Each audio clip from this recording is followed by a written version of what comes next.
สวัสดีค่ะ สวัสดีค่ะ สวัสดีคุณกระปอมนะคะ สวัสดีเพื่อนช้างค่ะ Hello นะคะ สวัสดีค่ะน้องสตาร์น้องสตาร์ไวมากเลยอะอยู่หน้าคอมเลยหรือเปล่าคะเนี่ยได้ยินพี่นกชัดไหมคะทุกคน สวัสดีค่ะ Hello Tricky Chicken Thank you for coming Thank you very much How are you today Let me close the door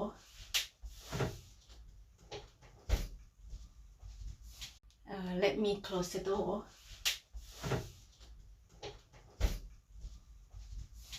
Okay, today is weird, right? ได้ยินค่ะขอบคุณค่ะน้องสตาร์แล้วก็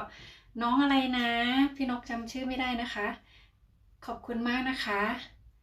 ชันแพรบุ๊กใช่ไหมเอ่ยชันแพรบุ๊กใช่ไหมเอ่ย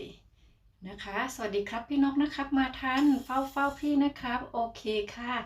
มาทันได้ยังไงอะคะเนี่ยเพราะว่าพี่นกบอกใช่ไหมหูกระป๋อมนะคะจากน้องสตาร์นะคะทำไมต้องหูด้วยฮิได้ปะ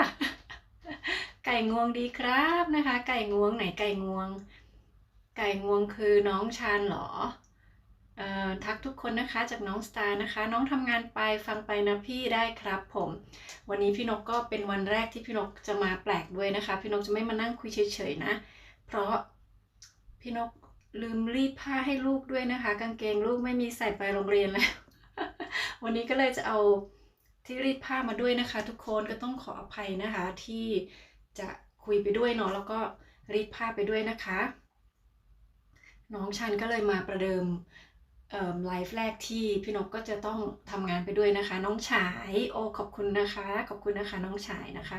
ทำไมฉายมันไม่เป็นมันเป็นตัว N ล่ะมันต้องเป็นตัว I หรือตัว Y หรือเปล่าฉานครับอ๋อโอเคพิมพ์ชื่อตัวเองผิดด้วยนะน้องฉานนะคะขอบคุณมากๆเลยสวัสดีค่ะพี่นนท์สวัสดีค่ะ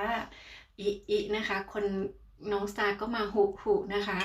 ส่วนพี่นนท์ก็มาอินะคะขอบคุณนะคะพี่นนท์ก็จะฟังด้วยเช่นกันใช่ไหมคะน้องฉานก็จะเปิดไว้นะคะได้ค่ะเผา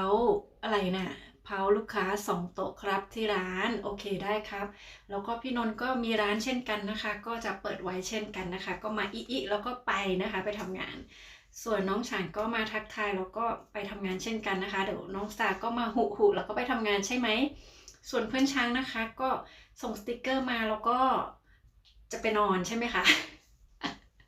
3นะคะเลิฟ3ขอบคุณมากสำหรับเลิฟนะคะใครยังไม่ได้เลิฟก็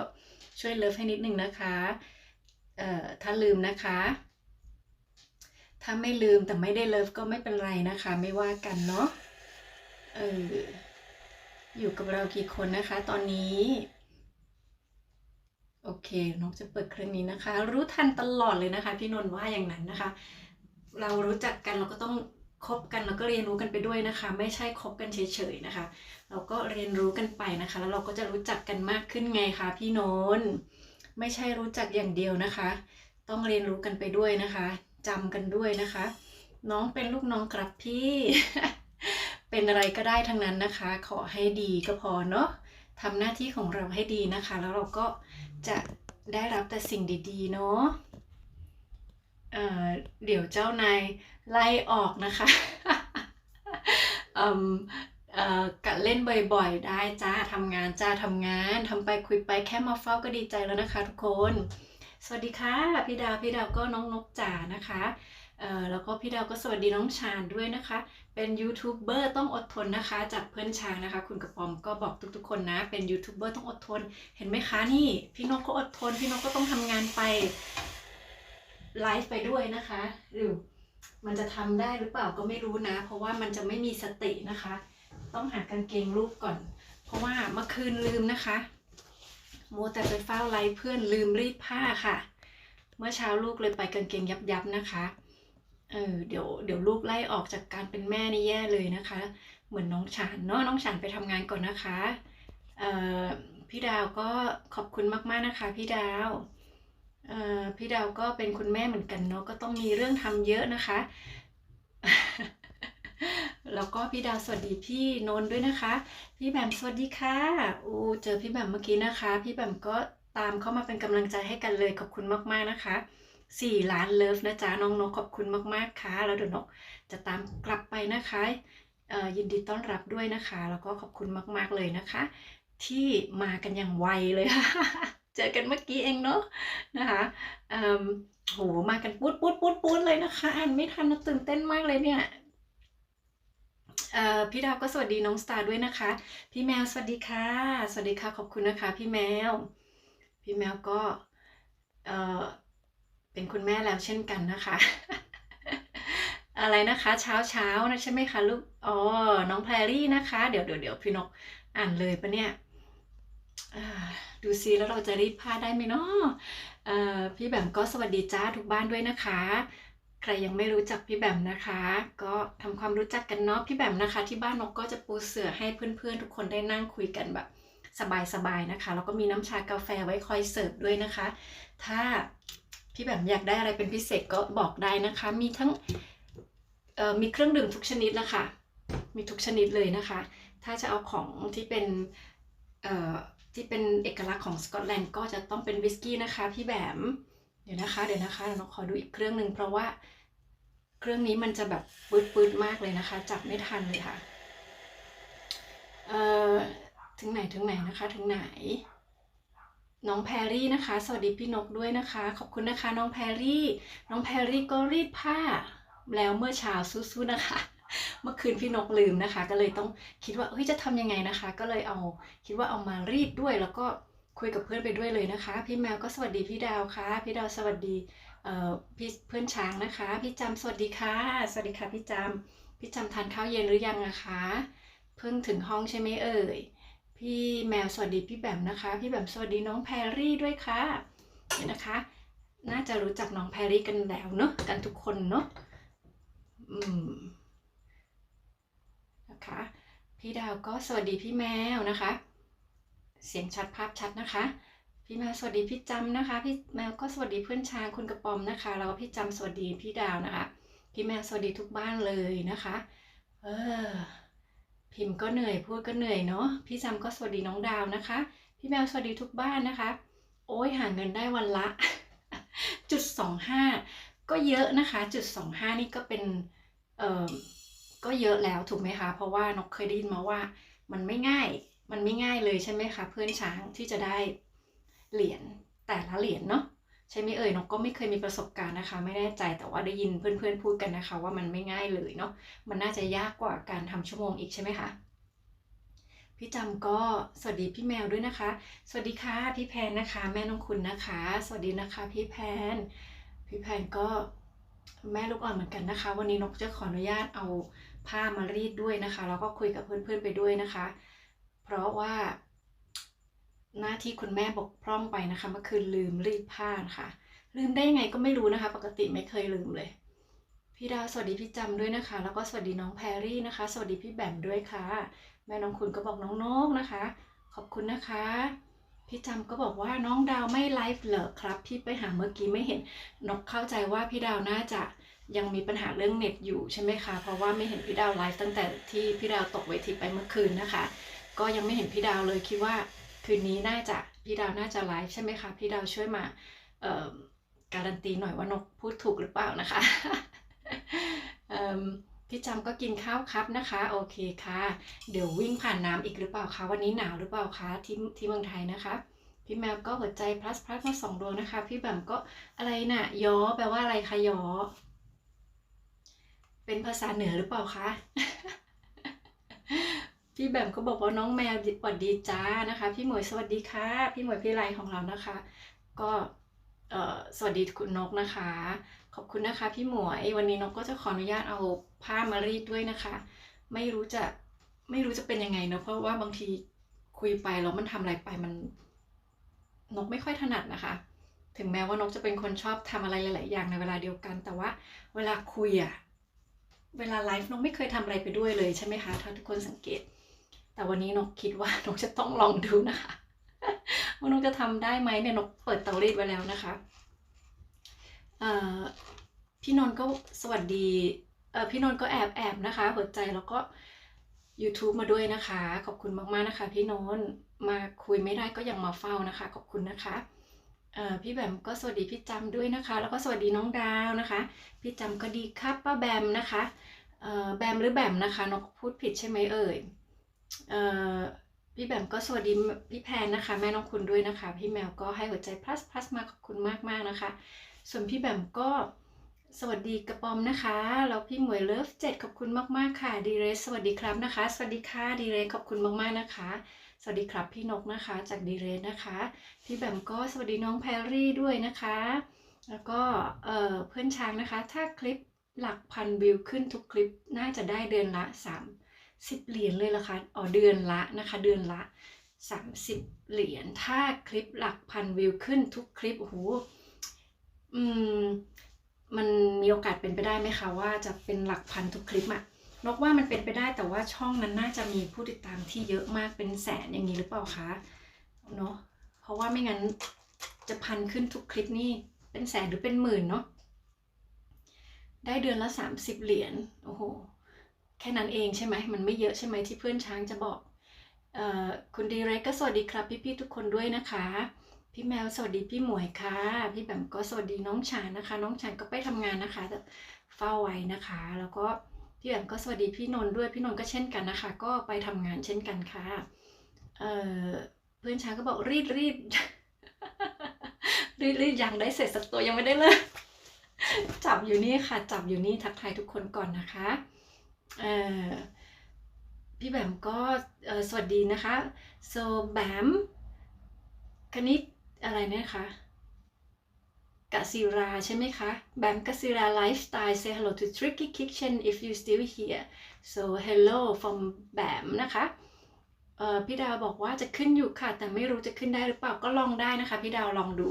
ปกติถ้านกลองขึ้นแล้วมันตกสัก2 รอบนะคะรอบที่3ตกนกก็จะเลิกแล้วนะคะก็จะไม่เกิน3 รอบนะคะเพราะว่าถ้าตกแบบนั้นแล้วเราขึ้นบ่อยๆมันก็อาจจะน่ารำคาญนิดนึงเนาะเราไม่รู้ว่าเพื่อนจะงงหรือเปล่าว่าเอ้ยเดี๋ยวขึ้นเดี๋ยวลงเดี๋ยวขึ้นเดี๋ยวลงอะไรอย่างนี้นกก็คิดว่า3 รอบนกก็เลิกนะคะแล้วนกก็จะทิ้งระยะไปพอนกมาขึ้นใหม่มันก็โอเคนะคะมันก็ไม่ตัดแต่ว่านกว่าถ้าพี่ดาวสาเหตุของพี่ดาวคืออินเทอร์เน็ตก็น่าจะลองเปลี่ยนอินเทอร์เน็ตดูนะแต่ของนกอ่ะสาเหตุมันไม่ได้เป็นที่อินเทอร์เน็ตไงคะมันเป็นที่โปรแกรมเนาะนกก็เลยพยายามไปลดบิตเรทบ้างอะไรบ้างนะคะมันก็ไม่รู้ว่าอันไหนมันเหมือนว่าช่วงหลังนี้ไม่ค่อยมีปัญหานะคะแต่ช่วงแรกๆอ่ะนกก็โดนตัดบ่อยเหมือนกันนะคะพี่แบบสวัสดีน้องสตาร์ด้วยนะคะน้องสตาร์ก็ให้สัญลักษณ์ YouTube มาขอบคุณนะคะน้องพี่จำก็อ๋อครับนะคะอะไรอ่ะนกลืมไปแล้ว สติสั้นนิดนึงนะคะน้องสตาร์ก็ดีค่ะทุกคนนะคะ Angel TV Like นะคะ thank you Angel thank you for coming นะคะ and thank you for your like as well นะคะ so I guess you know everyone here right most of them so คุณช้างก็บอกว่าถึงได้แสนวิวก็ไม่เชิงว่าจะได้ตังค์ครับกดข้ามอ๋อถ้ากดข้ามโคใช่ไหมคะก็จะได้0.00ทำไมมันยากขนาดนั้นเนี่ยเนาะกว่าจะได้แต่ละอย่างเนาะโอ้มันยากขนาดนั้นเลยอะคือถ้ามันไม่แต่คนที่เขาแบบว่าอยากดูเราจริงๆนะถ้าสมมตินะคะช่องดังๆที่เขาอยากดูจริงคิดว่าเขาจะกดข้ามไหมคะเขาก็น่าจะกดข้ามใช่ไหมคะเพราะเขาไม่ได้อยากดูโฆษณาเนาะเขาอยากดูเจ้าของช่องมากกว่าใช่ไหมคะคุณจำก็บอกว่าพี่จำบอกว่าต้องขึ้นชนกันอีกแน่เลยเราน้องดาวก็แต่ว่าพี่ดาวก็เป็นถ้าพี่ดาวไลฟ์แบบปกตินะคะพี่ดาวก็จะไปเชียร์พี่จำได้อยู่นะคะเพราะพี่จำเอาหน้าออกมาแต่พี่จำอาจจะไปต้องเอาอีกเครื่องเฝ้าพี่ดาวแบบนี้นะคะอะไรติดปากนกเนี่ยเลิฟ8นะคะขอบคุณนะคะพี่ดาว so แบมนะคะแบมการิสานะคะ Lifestyle Say Hello to Angel TV ค่ะเป็นเพื่อนกันหรือยังนะคะคุณ Angel ก็เป็นเพื่อนคนอินเดียนะคะพี่แบมก็เขาก็ยินดีที่จะไปซัพพอร์ตเพื่อนๆทุกคนเลยนะคะพี่แบมบอกว่าขึ้นเวลาไหนบอกด้วยจ้ามีรถหลายคันจอดเฝ้าทุกบ้านถ้าเห็นนะคะโอเคนกว่าถ้าเป็นเพื่อนนะคะแล้วถ้าเรากดดูถ้าเป็นเพื่อนกันมันเห็นอยู่แล้วนะคะแต่เราอาจจะต้องกดดูหน้า YouTube เราบ่อยๆไม่งั้น เหมือนอย่างถ้านกกดดูเช้านี้น้องเห็น3 คนแบบนี้ใช่ไหมคะ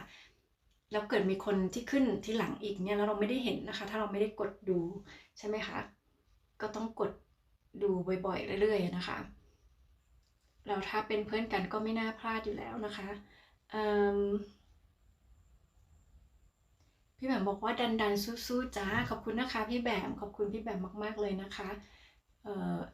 ก็ยินดีซัพพอร์ตเพื่อนๆทุกคนเช่นกันนะคะพี่แมวก็หัวใจ plus มาส่งดวงนะคะพี่ดาวก็บอกว่า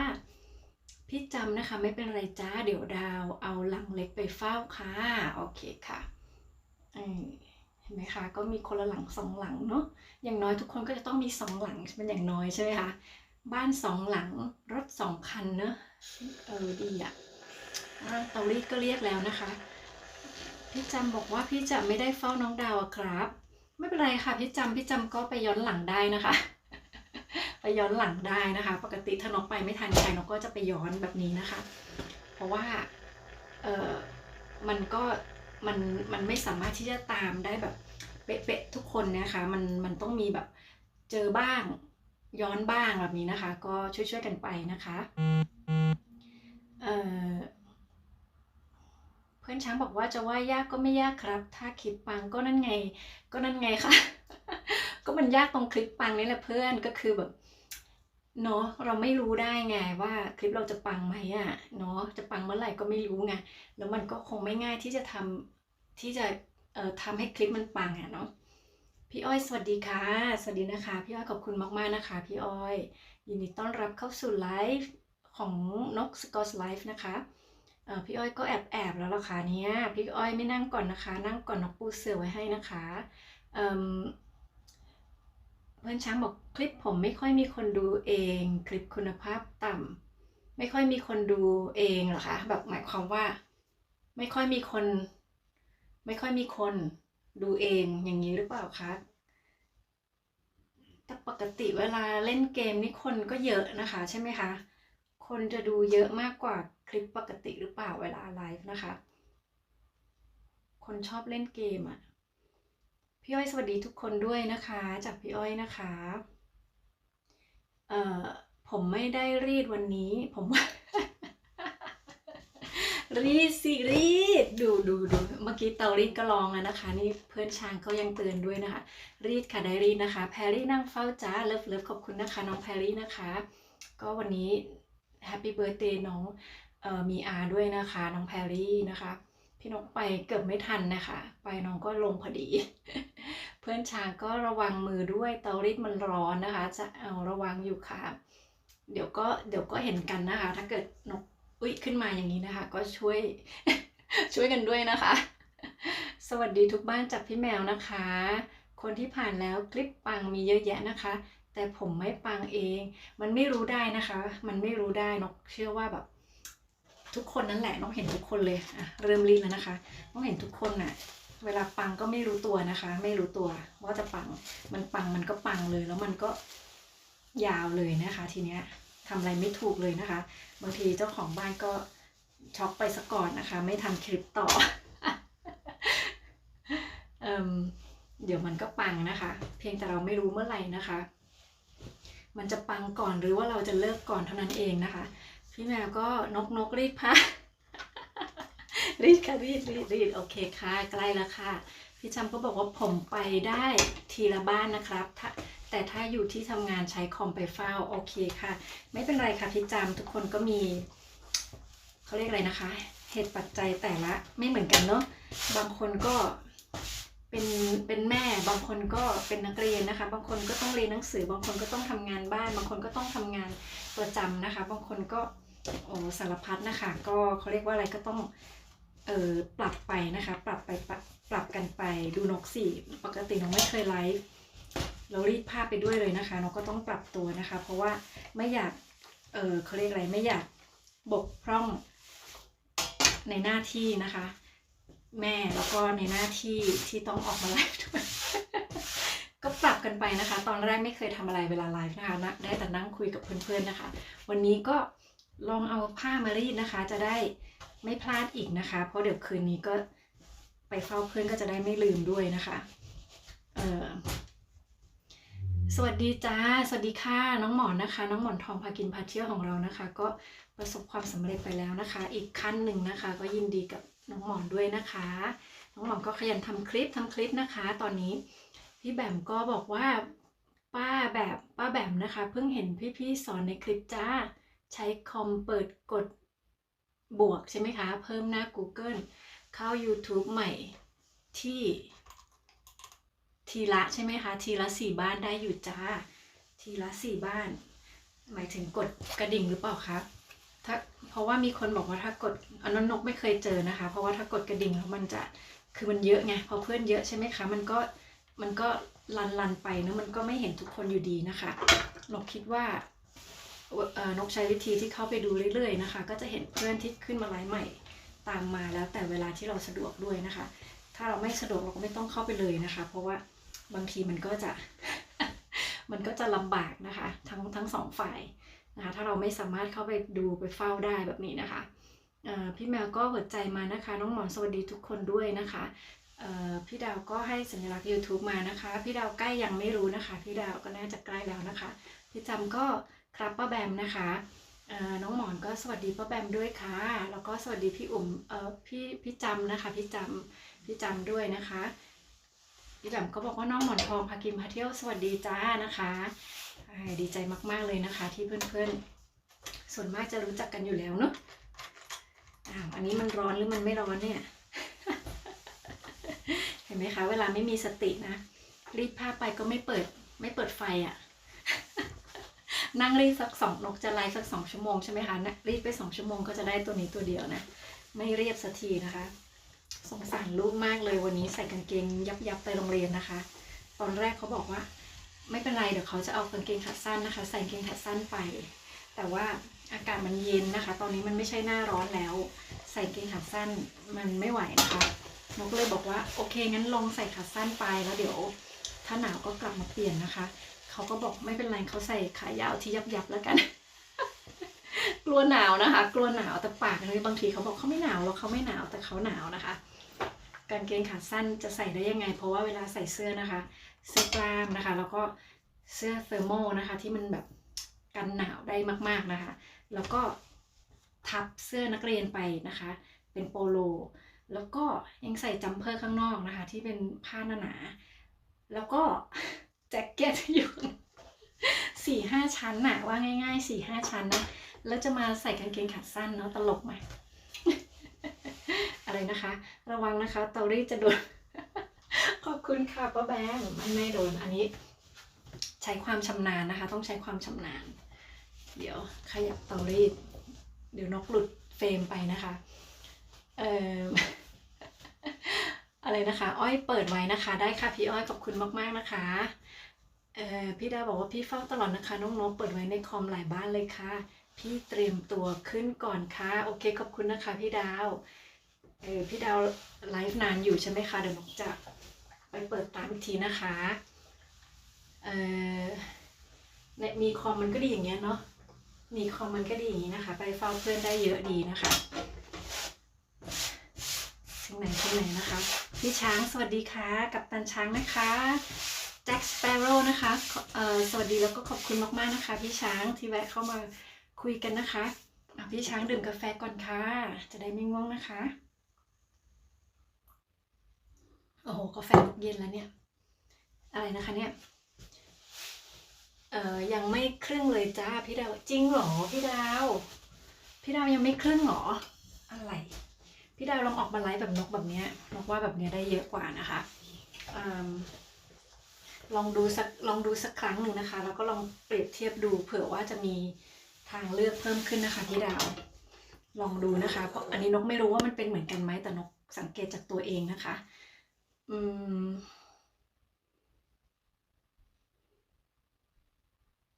พี่ช้างสวัสดีพี่อ้อยด้วยนะคะน้องสตาร์สวัสดีพี่ช้างค่ะพี่ช้างสวัสดีน้องหมอแล้วก็น้องสตาร์ด้วยนะคะ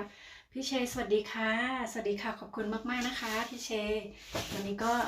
มาคุยกันอีกแล้วนะคะแต่วันนี้นกก็ ขออนุญาตรีดผ้าไปด้วยนะคะ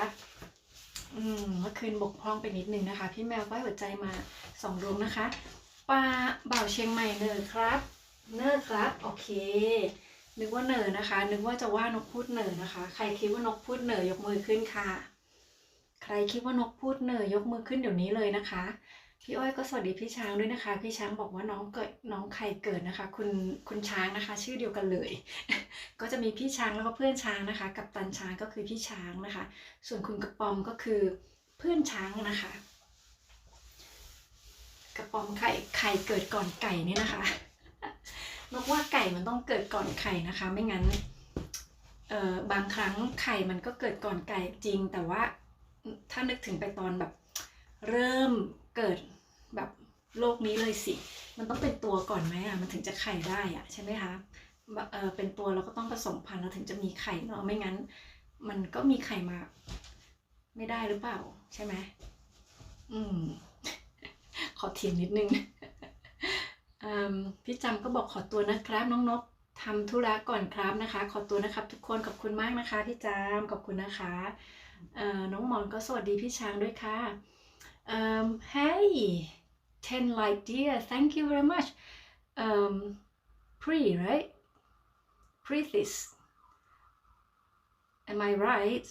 precis yeah kitchen world นะคะ so precis kitchen world ก็my Indian friend นะคะ my new friend นะคะ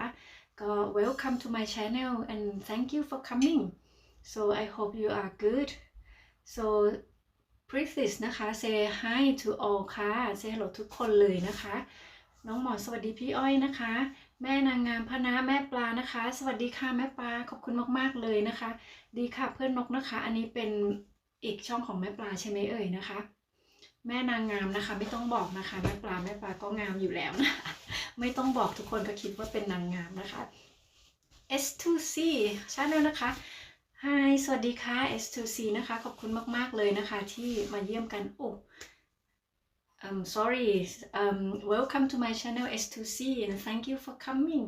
so if you free please sit down and have a chat with our friend นะคะ and thank you for coming today soแม่ปลานะคะทักทุกบ้านนะคะแม่ปลา say hello to everybody ค่ะ FC นกนะคะขอบคุณค่ะ thank you S2C นะคะ you too นะคะ and how are you today so I hope you good น้องหมอสวัสดีแม่นางงามด้วยนะคะแม่นางงามก็สวัสดี S2C ด้วยนะคะน้องฉานก็บอกว่าฝากพี่นกอะไรนะคะบอกเพื่อนๆด้วยนะครับอะไรนะคะถ้าน้องไม่ตอบเพื่อนๆอ๋อได้ค่ะได้ค่ะน้องฉานนะคะฉานแพรปุ๊กนะคะ so say hello to everybody and he said he is working but he's still here นะคะ if he not answer it doesn't mean he's working right โอเคไม่เป็นไรค่ะน้องฉานเดี๋ยวถ้ามีใครพูดกับน้องเดี๋ยวพี่นกจะบอกให้นะคะน้องฉันได้ยินอยู่หรือเปล่าล่ะหรือว่าไม่ได้ยินเอ่ยถ้าได้ยินก็น่าจะพี่นกก็จะพูดให้นะคะพี่กบนะคะสวัสดีค่ะสวัสดีค่ะขอบคุณมากๆนะคะนกก็เริ่มจะงงพอวางกล้องใกล้ๆกันนะคะไม่รู้มองกล้องอันไหนนะคะพี่กบขอบคุณมากๆนะคะที่แวะมาเยี่ยมเยียนกันนะคะเชิญพี่กบนั่งเสื้อก่อนนะคะวันนี้นกก็ต้องขออภัยที่นกเอาเสื้อมารีดด้วยนะคะเพราะว่าเมื่อวานลืมรีดเสื้อให้ลูกนะคะกางเกงด้วยลืมรีดกางเกงให้ลูกนะคะก็เลยคิดว่าเดี๋ยว ลองดูนะคะลองดูพี่กบก็สวัสดีแม่ปลาด้วยนะคะ fine I'm fine นะคะ and little knowledge in English oh okay you mean you understand English a little bit right so I try to speak slowly and if you don't understand please just ask me and I can explain okay so but I understand your English it's good to try บ่าวทีนะคะสวัสดีค่ะเลิฟ11นะคะขอบคุณมากๆสำหรับเลิฟนะคะตอนนี้อยู่กับเรานี่นะคะโอ้โห18-19 คนนะคะเราต้องนั่งเสือแบบแยกเป็น2วงแล้วนะคะตอนนี้ก็เชิญทุกคนเลยนะคะเชิญทุกคนนั่งล้อมวงกันนะคะจะพูดคุยนะคะหรือว่าจะเล่นเกมอะไรก็ได้นะคะแล้วก็อยากดื่มอะไรก็บอกนกมานะคะเดี๋ยวเราจัดให้นะคะตอนนี้นะคะอยู่กันเยอะมากนะคะแล้วเกิดใครลืมไลค์นะคะก็ช่วยกดให้นิดนึงนะคะท ถ้ารักกันนะคะเอ่อเดี๋ยวนะคะแม่ปลานะคะก็สวัสดีน้องหมอนด้วยนะคะแล้วก็พี่กบแล้วก็พี่บ่าวทีด้วยนะคะพี่อ้อยสวัสดีแม่นางงามก็คือแม่ปลานะคะแล้วก็แม่ปลาก็สวัสดีแม่อ้อยพี่อ้อยนะคะตกลงเป็นพี่เป็นแม่เนี่ยหนูก็งงแล้วนะคะไม่มีสติสตังค์นะคะวันนี้นะคะพี่กบก็สวัสดีแม่ปลานะคะยายฝนนะคะยายฝนสวัสดีค่ะเดี๋ยววางเสื้อก่อนนะคะสวัสดีค่ะสวัสดีค่ะยายฝนนะคะขอบคุณมากๆนะคะยายฝนมานั่งเสือกับนกก่อนนะคะแล้วก็ยายฝนสวัสดีพี่กบนะคะแล้วก็สวัสดีแม่ปลานะแม่นางงามด้วยนะคะเป็นทั้งแม่และแม่ปลาแล้วก็แม่นางงามด้วยเลยนะคะทำบ้านอะไรนะคะทำงานบ้านไลฟ์ไปด้วยนะคะหมายถึงนกใช่ไหมคะแม่ปลาอันนี้แม่ปลายังไม่ได้บอกแม่ปลาใช่ไหมคะก็คือว่าเมื่อวานนกลืมนะคะลืมรีดกางเกงให้ลูกนะคะก็เลยไม่มีกางเกงใส่วันนี้นกก็เลยหาเวลาทำให้เขานะคะแต่ว่าก็ถ้าไลฟ์ด้วยแล้วมันไม่ได้ทำนะคะมันก็เลยคิดว่าลองเอามาไลฟ์แล้วก็รีดไปด้วยเลยนะคะเพื่อที่จะไม่ให้บกพร่องในหน้าที่นะคะทั้งสองอย่างแต่ไม่รู้ว่าการทำสองอย่างในเวลาเดียวกันมันอาจจะทำให้บกพร่องทั้งสองอย่างด้วยหรือเปล่าไม่ทราบนะคะแต่ว่าก็ลองดูนะคะลองดูถ้ามันดีนะคะก็จะได้ทำแบบนี้ต่อไปนะคะเราก็จะได้สามารถทำอะไรได้หลายๆอย่างในเวลาเดียวกันเนาะไม่งั้นมันต้องเลือกนะคะว่าจะรีดผ้าให้ลูกหรือว่าจะมาไลฟ์ดีนะคะแม่ปลาคนเป็นแม่นะคะก็ต้องแบบนี้นะคะพี่กบบอกว่าไปทำงานด้วยค่ะจะได้ไม่เสียอ้อยทำงานไปด้วยโอเคนะคะถ้าไปทำงานด้วยนะคะแล้วไลฟ์ไปด้วยนี่คงไม่ได้นะคะแต่ถ้าทำงานไปด้วยไลฟ์ไปด้วยดีมากเลยใช่ไหมคะแม่กบพี่กบนะคะแม่ปลาก็บอกว่าแจ๋วนะคะขอบคุณมากๆค่ะถ้าเกิดผ้าไม่ไหม้นะคะเนี่ยถ้าผ้าไม่ไหม้หรือไม่ก็มือเราเนี่ยไหม้นะคะจะไปโดนความร้อนของเตารีดพี่ช้างบอกว่าน้องอ้อยนะคะเดี๋ยวไปดูย้อนหลังให้นะคะพี่อ้อยนะคะเดี๋ยวพี่ช้างจะไปดูย้อนหลังให้นะคะขอบคุณพี่ช้างมากๆเลยนะคะอันนี้ก็เป็นเขาเรียกว่าอะไรนะน้ำใจของเพื่อนร่วมทางเดียวกันนะคะที่เราก็จะช่วยกันไปแบบนี้นะคะถึงแม้ว่าเราจะมาไม่ทันไลฟ์บ้างนะคะอยู่ได้ไม่นานบ้างพูดคุยไม่ได้บ้างเฝ้าบ้างอะไรบ้างนะคะแต่เราก็สามารถที่จะไปย้อนหลังให้เพื่อนได้เนาะไม่เป็นไรเลยไม่เป็นไรเลยนะคะพี่ฝนก็ยายฝนนะคะสวัสดีพี่อ้อยด้วยค่ะบ่าวทีสวัสดีแม่นางงามครับผมนะคะแม่นางงามสวัสดีพี่ใหญ่นะคะพี่ใหญ่คือไหนพี่ใหญ่เอ่ยนกข้ามเม้นใครไปปะคะเนี่ยแล้วก็ยายฝนสวัสดีพี่ช้างนะคะพี่กบบอกว่ายายฝนสวัสดีค่ะแม่ปลาสวัสดีพี่ช้างด้วยนะคะแล้วก็พี่ช้างสวัสดีน้องกบค่ะพี่กบสวัสดีเบาทีนะคะพี่หมวยสวัสดีน้องสตาร์ด้วยนะคะน้องสตาร์ไม่รู้ว่าน้องสตาร์ยังอยู่หรือเปล่านะคะพี่หมวยสวัสดีน้องสตาร์ด้วยนะคะแล้วก็พี่กบสวัสดีพี่ช้างค่ะพี่ช้างบอกสวัสดีน้องแม่นางงามนะคะน้องแม่นางงามอ้าวตกลงพี่ช้างสวัสดีแม่ปลาหรือสวัสดีน้องแม่ปลาเนี่ยยังไงน้องหมอนกล้าหัวใจแล้วก็สู้ๆมานะคะขอบคุณมากค่ะสู้เต็มที่เลยเนาะเต็มที่เลยเท่าที่เราทำได้นะคะพี่หมวยก็ say hello tricky นะคะhello tricky นะคะ from หมวยเมินลีนะคะไลฟ์หมวยเมินลีนะคะแม่ปลาก็สวัสดีพี่หมวยด้วยค่ะพี่หมวยสวัสดีกระปอมนะคะกระปอมหลับยังนะคะเพื่อนช้างนะคะแล้วก็พี่กบสวัสดีหมอนทองนะคะฮักบ้านเกิดนะคะน้องโอ๊ตสวัสดีค่ะขอบคุณน้องโอ๊ตนะคะน้องโอ๊ตก็พยายามไปเฝ้าเพื่อน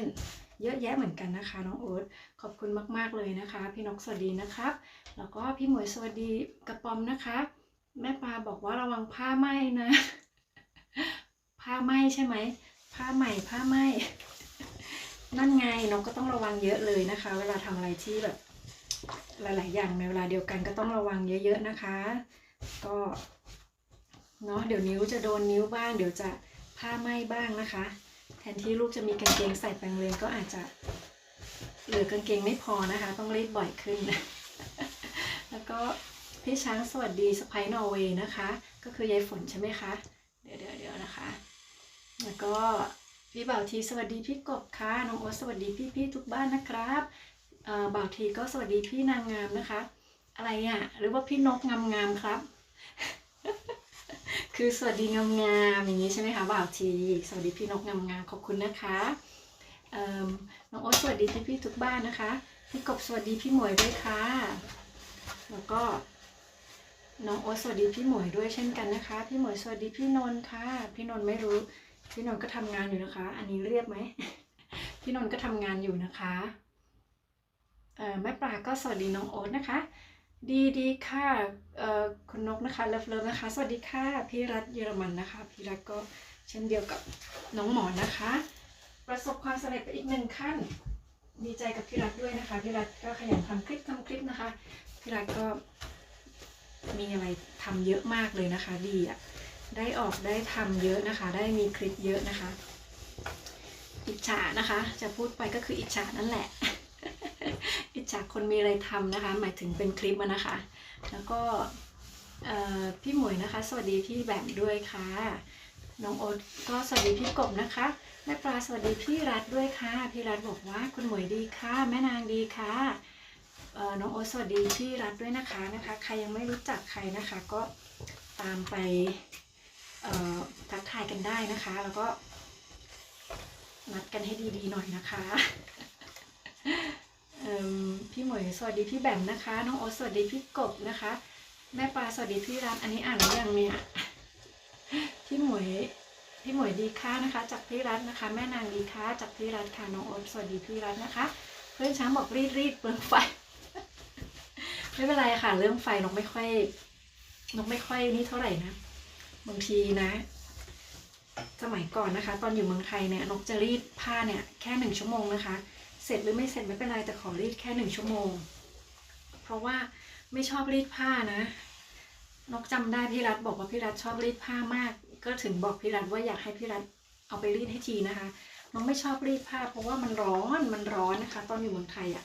แต่ตอนนี้โอเคเลยเพราะว่าเวลารีดผ้ามันทำให้เราอุ่นดีนะคะก็เลยรีด2 ชั่วโมงก็ได้นะคะแต่ถ้าอยู่เมืองไทยจะรีดแค่1 ชั่วโมงเดียวเนาะก็ตอนอยู่เมืองไทยก็คิดว่าถ้ารีดเยอะๆมันก็จะประหยัดไฟนะคะแต่อยู่นี่นะคะก็ไม่สนใจนะคะตอนไหนหนาวก็รีดเลยเพราะว่ามันจะได้มีไออุ่นจากเตารีดออกมานะคะทำให้เราร้อนดีนะคะ ไม่กลัวเปลืองไฟเท่าไหร่พี่หมวยสวัสดีน้องแพรรี่มีอาด้วยนะคะวันนี้วันเกิดน้องมีอาด้วยนะคะก็แฮปปี้เบิร์ธเดย์อีกรอบนะคะน้องมีอาแล้วก็ Prithis Kitchen Hi all นะคะ from Prithis นะคะน้องไม่แน่ใจว่าน้องอ่านถูกหรือเปล่า I'm not sure if I read that correctly right Prithis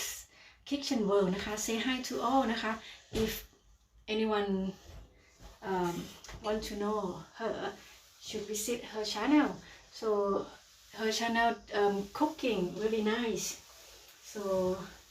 ไปเยี่ยมเยียนกันได้นะคะพี่รัฐก็สวัสดีนะคะบ้านเกิดน้องโอ๊ตนะคะน้องโอ๊ตก็สู้ๆหัวใจมานะคะขอบคุณค่ะพี่หมวยก็สวัสดีพี่แมวด้วยค่ะแม่นางงามนะคะก็สวัสดีกระป๋อมนะคะคุณช้างนะคะฮักบ้านเกิดนะคะให้หัวใจplusมาแล้วก็แอบในกล่องนะคะได้นะคะน้องโอ๊ตวันนี้ทำงานรอบดึกตอนเย็นใช่ไหมคะเหมือนเดิมเนาะแล้วก็พี่กบนะคะสวัสดีพี่รัฐด้วยค่ะพี่หมวยก็สวัสดีพี่จำนะคะพี่จำน่าจะไปแล้วนะคะพี่จำขอไปทำธุระนะคะพี่จำไม่อยู่แล้วพี่รัฐก็สวัสดีกระป๋อมนะคะตาปอมเหรอ พี่รัฐเรียกนกซอสแล้วพี่รัฐพิมพ์ตาปอมมาอีก ดาปอมหรือตาปอมล่ะคะเนี่ยเขาชื่อกระป๋อม พี่หมวยสวัสดีน้องคุณนะคะแม่น้องคุณไหนแม่น้องคุณสวัสดีนะคะพี่แพนไหนเอ่ยอ้าวไหนนกข้ามแม่น้องคุณไปหรออ้าวยังไงนี่ไม่เป็นไรนะคะสวัสดีแม่น้องคุณเลยนะคะแม่น้องคุณอยู่ตรงนี้ใช่ไหมคะเดี๋ยวนกดูซิยังไงพี่หมวยสวัสดีดีเรสนะคะแล้วก็สวัสดีแองเจิลด้วยนะคะไล่หมวยเมอรีเซลทูแองเจิลนะคะพี่รัฐนะคะสวัสดีพี่กบค่ะแล้วก็ให้หัวใจกับลิงน้อยมาด้วยนะคะ น้องอุดดี้สวัสดีค่ะสวัสดีพี่นกนะครับสวัสดีน้องอุ้ยน้องอูดนะคะแล้วก็พี่หมวยสวัสดีพี่อ้อยด้วยค่ะน้องอุดสวัสดีพี่หมวยแล้วก็สวัสดีพี่รัฐด้วยนะคะเดี๋ยวขออนุญาตเปลี่ยนตัวก่อนนะคะได้เสื้อ2ตัวแล้วนะคะแล้วก็ยายฝนนะคะสวัสดีพี่รัฐด้วยค่ะพี่หมวยสวัสดีน้องแพรรี่นะคะน้องอุดสวัสดีพี่กบค่ะแล้วก็พี่ช้างนะคะสวัสดีพี่รัฐด้วยค่ะแม่ปลานะคะสวัสดีน้องอุดดี้ค่ะน้องอุดดี้สวัสดีพี่ฝนนะคะพี่หมวยสวัสดีน้องหมอนทองด้วยค่ะยายฝนสวัสดีน้องอุดดี้นะคะน้องอุดดี้สวัสดีพี่ช้างแล้วก็แม่ปลานะคะพี่ช้างสวัสดีพี่หมวยค่ะแม่ปลาบอกว่าได้ทั้ง2ค่ะอะไรหรอ อะไรได้ทั้ง2หมายความว่าทั้งแม่นางงามแล้วก็แม่ปลาใช่ไหม หรือว่าหมายถึงว่าสวัสดีได้ทั้งแม่ปลาแล้วก็น้องของแม่ปลานะคะน้องแม่ปลานะคะอันไหนเนาะ พี่หมวยสวัสดีพี่ช้างด้วยค่ะแม่ปลาก็หัวเราะนะคะเหงื่อแตกมาเลยอะแล้วก็น้ำตาแตกมาด้วยนะคะ พี่นนท์นะคะพี่นนท์ก็แอบหัวใจแล้วก็ YouTube มานะคะพี่นนท์ก็ให้ทุกอย่างเลยนะคะเนี่ยยกเว้นคำพูดนะคะแล้วก็แม่ปลาก็ให้หัวใจ Wi-Fi มาค่ะขอบคุณนะคะแม่ปลาหัวใจ Wi-Fi มันแปลว่าอะไรเนาะมันแปลว่าเร็วๆใช่ไหมคะมันแปลว่าเร็วๆถึงจุดหมายโดยเร็วแบบนี้หรือเปล่าเนาะพูดเลยนะคะพี่ช้างสวัสดีน้องอูดด้วยนะคะน้องสตาร์บอกว่าอยู่ค่ะทำอาหารเที่ยงให้คุณสามีค่ะนี่ไงคะแม่บ้านที่ดีแล้วนะคะสวยและเก่งด้วยนะคะเนี่ยดูแลทั้งลูกทั้งสามีเลยนะคะโอ้โหทำอาหารเที่ยงพี่นกไม่ทำนะคะพี่นกอุ่นอาหารเที่ยงให้สามีนะคะ น้องสตาร์สวัสดีพี่หมวยด้วยค่ะพี่รัฐก็ให้หัวใจ plus มา2 ดวงนะคะพี่หมวยบอกสวัสดีพี่เชค่ะเชสวัสดีนะคะพี่รัฐสวัสดีน้องสตาร์ค่ะพี่เชดูให้2 เครื่องนะคะขอบคุณมากๆเลยค่ะพี่เชขอบคุณนะคะดูให้2 เครื่องน้องโอ๊ตบอกว่าพี่นกสวยครับ อะไรครับน้องโอ๊ตน้องโอ๊ตจะมาทำให้พี่เขินเหรอดีนะพี่เลยวัยนั้นมาแล้วนะคะไม่อายแล้วนะคะไม่เขินแล้วนะคะจะชมจะว่าจะด่าอะไรก็ไม่ค่อยรู้สึกแล้วนะคะพี่หมวยก็ไล่หมวยหมื่นลี้นะคะ say hello to Precious นะคะ Precious Chicken นะคะเอ้ยไม่ใช่ sorry Kitchen โอ้ยตายPrecious Kitchen sorry I'm really sorry see I'm also not good in English because you know I'm not used to some words like similar word like kitchen chicken something like that I always had problem you know I tell you funny story if you understand me so I said I talked to an American guy before and I tried to explain him about underground like train underground subway so but I said wrong I said underwear so which is like I was so embarrassed and I never talked to him again นกเล่าเรื่องตลกให้ฟังนะคะพอดีว่าเมื่อกี้นกเรียกชื่อคุณอะไรนะ Precious เนี่ยเขา Kitchen ใช่ไหมคะแล้วนกไปพูด Chicken นะคะก็เลยขอโทษเขาไปแล้วก็บอกเขาว่านะคะนกมีปัญหาเรื่องภาษาอังกฤษที่มันคล้ายๆกันแบบนี้นะคะ Kitchen Chicken เนี่ยนกจะพูดผิดตลอดเลยนะคะถึงแม้ว่านกจะรู้พูดไปแล้วมันก็จะรู้ว่าเราพูดผิดแต่ตอนเราพูดน่ะเราพูดไปแล้วไงเราพูดผิดนะคะแล้วนกก็เคยมีเรื่องที่นกประสบการณ์ที่นกพูดแบบนี้ผิดกับคนอเมริกันด้วยนะคะมีเพื่อนเป็นคนอเมริกันแล้วที่สำคัญเขาเป็นผู้ชายนะคะเขาถามนกเกี่ยวกับเรื่องที่เมืองไทยนี่แหละเรื่องเดินทางหรืออะไรเนี่ยไม่แน่ใจนะคะนานมากแล้วอะแล้วตอนนั้นนะคะนกก็พยายามจะอธิบายเขาถึงเรื่องถึง underground ถึงรถไฟใต้ดินแต่นกอะไปพูดกับเขาว่าพูดแบบลื่นเลยนะคะอธิบายนู่นนี่นั่นแต่พอพูดไปแล้วพูด underwear นะคะซึ่งมันแปลว่าอะไร underwear น่ะมันแปลว่าข้างในใช่ไหมคะกางเกงในอะไรอย่างเงี้ยแล้วดูดิแล้วเขาเป็นผู้ชายเราเป็นผู้หญิงแล้วเราจะพูด underground แต่เราไปพูด underwear มันอายมากเลยนะคะแล้วมันทำให้เราแบบ หมดความมั่นใจในการพูดภาษาอังกฤษไปแล้วก็เหมือนไม่อยากพูดกับเพื่อนคนนั้นอีกเลยนะคะเพราะเราอายเนี่ย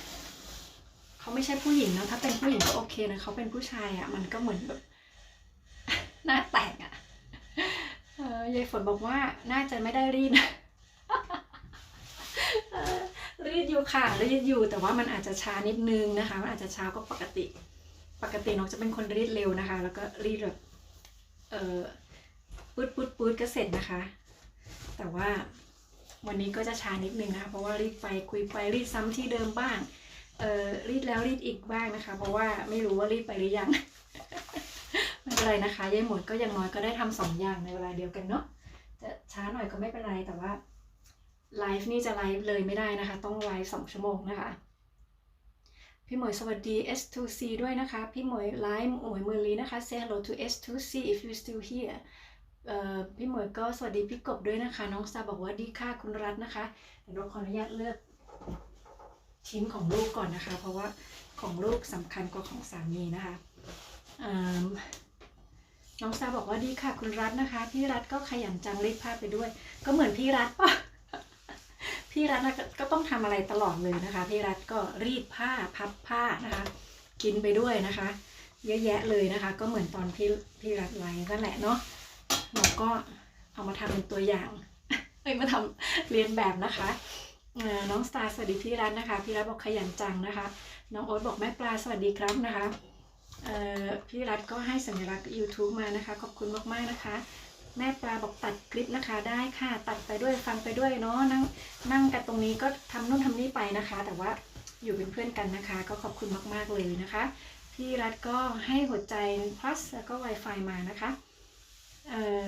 พี่หมวยก็สวัสดีแม่นางงามด้วยนะคะพี่ดาวก็ให้เลิฟน้อยมาใช่ไหมคะเราก็คิดเอาเองนะคะมันน่าจะเป็นตัวนี้อะเลิฟน้อยนะคะแล้วก็สัญลักษณ์ YouTube นะคะ Princess Kitchen นะคะสวัสดี Star Sailor to Star UK ด้วยนะคะพี่หมวยสวัสดีพี่รัตด้วยค่ะพี่กบบอกไปดูน้องนกวาดรูปมาค่ะวาดรูปเก่งมากค่ะนกไม่ได้เป็นคนวาดเองนะคะพี่กบอันนั้นน่ะ นกเป็นคนวาดรูปไม่เป็นนะคะแต่นกคิดว่าถ้านกได้ถูกฝึกมาตั้งแต่เล็กๆนะคะนกน่าจะเป็นคนที่มีศิลปะนะคะเป็นคนที่วาดรูปเก่งเป็นคนที่มีอะไรล่ะคะมีไอเดียครีเอทีฟอะไรเป็นศิลปินอะไรอย่างเงี้ยแต่มันเป็นเพราะว่านกไม่ได้ถูกสนับสนุนมาในด้านนี้นะคะนกก็เลยคิดว่านกความสามารถด้านนั้นก็เลยถูกกดทับไปนะคะไม่น่าจะสามารถได้นะคะแล้วตอนนี้มันก็เลทแล้วด้วยที่จะมาฝึกมาเรียนนะคะถ้าเราไม่ได้ว่างขนาดนั้นน่ะ ขอบคุณนะคะพี่กบที่แวะเข้ามาดูคลิปนะคะพี่เชคก็สวัสดีพี่หมวยด้วยค่ะแล้วก็สวัสดียายฝนนะคะจากพี่หมวยค่ะแม่ปลาบอกว่าน้องโอ๊ตพี่ไปจบคลิปในคอม2 ชั่วโมงนะคะขอบคุณแม่ปลานะคะที่ไปช่วยน้องโอ๊ตนะคะขอบคุณเพื่อนๆทุกคนเลยที่อยู่ตรงนี้ที่ช่วยกันนะคะมันแบบมันดีมากเลยเนาะแบบเขาเรียกอะไรปลื้มใจนะคะปลื้มใจนะคะที่เพื่อนๆทุกคนก็พยายามจะช่วยกันนะคะเต็มที่นะคะเท่าที่ทำได้นะคะ so please kitchen the world say hello to ดาวนะคะ I is now with ดาว I พี่ดาวนะคะน้องวิไลนะคะสวัสดีค่ะน้องวินะคะขอบคุณมากๆนะคะน้องวิที่แวะเข้ามานะคะมานั่งเร็วมานั่งเสือนั่งสาดกันพี่นกรีดผ้าไปด้วยนะคะวันนี้แม่ปาก็บอกว่าตัดคลิปจอบต้องคู่กับเสียมนะคะแม่ปลา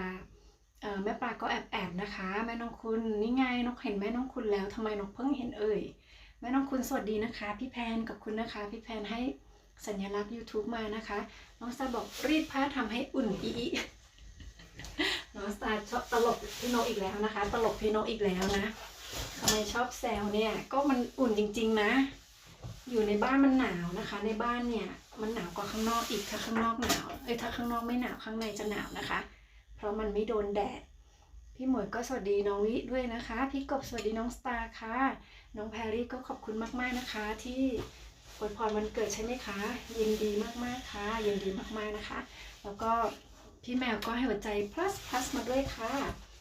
แหมนกเริ่มเก่งแล้วนะคะเริ่มคุยไปแล้วก็รีบไปได้ด้วยนะคะเริ่มเร็วขึ้นแล้วนะคะน้อง องสตาร์ก็ดีค่ะพี่กบนะคะน้องวิสวัสดีพี่หมวยนะคะพี่ดาว without I say hello to Princess Kitchen World นะคะ so introduce each other and make friends นะคะนกก็เกือบจะพูดผิดไปแล้วนะคะ make friends นะคะไม่ใช่ make อย่างอื่น น้องวิก็สวัสดีพี่แมวด้วยนะคะน้องโอ๊ตสวัสดีพี่ดาวครับนะคะพี่เชสวัสดีรอบวงครับผมนะคะน้องวิสวัสดีน้องสตาร์ค่ะพี่ดาวสวัสดีน้องโอ๊ตนะคะน้องโอ๊ตก็สวัสดีทุกคนเลยแล้วก็ยิ้มมานะคะหน้าหวานเลิฟมาด้วยนะคะแล้วก็สัญลักษณ์ YouTube ค่ะพี่แพนก็สวัสดีทุกคนเช่นกันนะคะน้องโอ๊ตสวัสดีพี่วิไลค่ะพี่เชก็ให้หัวใจ plus มานะคะน้องอุ๋ก็สวัสดีพี่แพนแม่น้องคุณค่ะน้องเม้งสวัสดีครับผมสวัสดีครับพี่นกนะคะขอบคุณนะคะน้องเม้งที่แวะเข้ามานะคะ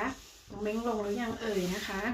พี่นกก็คาอยู่นั้นแหละไม่รู้ได้ว่าได้ปิดคอมให้พี่นกด้วยหรือเปล่านะคะพี่ธัญญาสวัสดีค่ะพี่ธานขอบคุณนะคะพี่ธานที่แวะเข้ามานั่งเสือกับนกนะคะดื่มอะไรดีคะพี่ธาน อะไรคลิปสั้นนะคะนกยังไม่เข้าใจ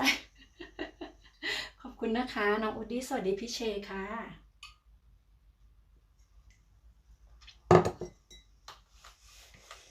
น้องเมงก็เลิฟ13นะคะขอบคุณมากๆค่ะใครลืมจิ้มนะคะใครลืมจิ้มซัมอัพนะคะช่วยจิ้มให้หน่อยนะคะแสดงว่ามีอยู่กับเรากี่คนเนี่ย20คนนะคะรักนกแค่13คนเองนะคะน่าน้อยใจไหมเนี่ยพี่กบนะคะสวัสดีน้องอุ้ยน้องอูนนะคะแล้วก็พี่ทันสวัสดีไม่ใช่พี่ธัญญานะคะบอกว่านั่งเงียบๆนะคะทำไมอะคะทำไมต้องนั่งเงียบๆนะคะคุยกันสิคะเล่นเกมอะไรอย่างนี้นะคะดื่มก็ได้ค่ะกินก็ได้ค่ะนั่งเงียบๆเดี๋ยวหลับนะคะพี่อู๊ดก็สวัสดีพี่ธัญญาด้วยค่ะน้องอู๊ดนะคะสวัสดีพี่ธัญญาแล้วก็พี่กบนะคะพี่ทันแอบนะคะMy Miss Kitchen Hi Welcome My Miss นะคะ My Miss นี่ก็เป็นเพื่อนอินเดียนเช่นกันนะคะก็อยู่ในทีมเดียวกับคุณThree Sis นะคะก็ say hello to everybody from My Miss Kitchen นะคะ if anyone want to make friends นะคะก็ visit each other นะคะ My Miss Kitchen นะคะ Hi thank you for coming My Miss if you are okay today หมอนทองนะคะน้องหมอนก็ให้สู้ๆมาขอบคุณมากๆนะคะเดี๋ยวนะคะเดี๋ยวน้องขอไปหยิบเสื้อมาอีกตัวนะคะรีดเร็วไหมคะรีดเร็วไหมคะทำบ่อยๆนะคะก็จะชำนาญเนาะเดี๋ยวอีกหน่อยก็จะแบบหลับตารีดด้วยแล้วก็ไลฟ์ด้วยนะคะแม่ปลาสวัสดีพี่ธัญญาด้วยค่ะแล้วก็แอบนะคะสไตลีสวัสดีค่ะพี่ลีขอบคุณนะคะพี่ลีดีต้อนรับค่ะแล้วก็เชิญพี่ลีนั่งก่อนนะคะพี่ลีพี่ลีสวัสดีน้องนกแล้วก็ทุกคนด้วยนะคะแล้วหัวใจมา2ดวงเลยค่ะพี่เชสวัสดีน้องอู๊ดนะคะแล้วก็พี่แมวก็หัวใจ plus มาค่ะขอบคุณนะคะพี่แมว Princess Kitchen นะคะ Hi my niece นะคะ and อะไรก็ไม่รู้นะคะ in Indian in Hindi language right I wish I understand that so domestic TV Hi นะคะอันนี้ก็ไม่ทราบเป็นเพื่อนคนที่ไหนนะคะแต่ว่าเป็นเพื่อนกับนกมาสักระยะนานแล้วอยู่เหมือนกันนะคะ Hello domestic TV Hi how are you thank you for coming นะคะ so say hello to all my friends นะคะ and you can make friend stay happy dear yes thank you very much you too I will นะคะ I will always happy but I always busy too so right now I kind of living and ironing as well นะคะ if you don't mind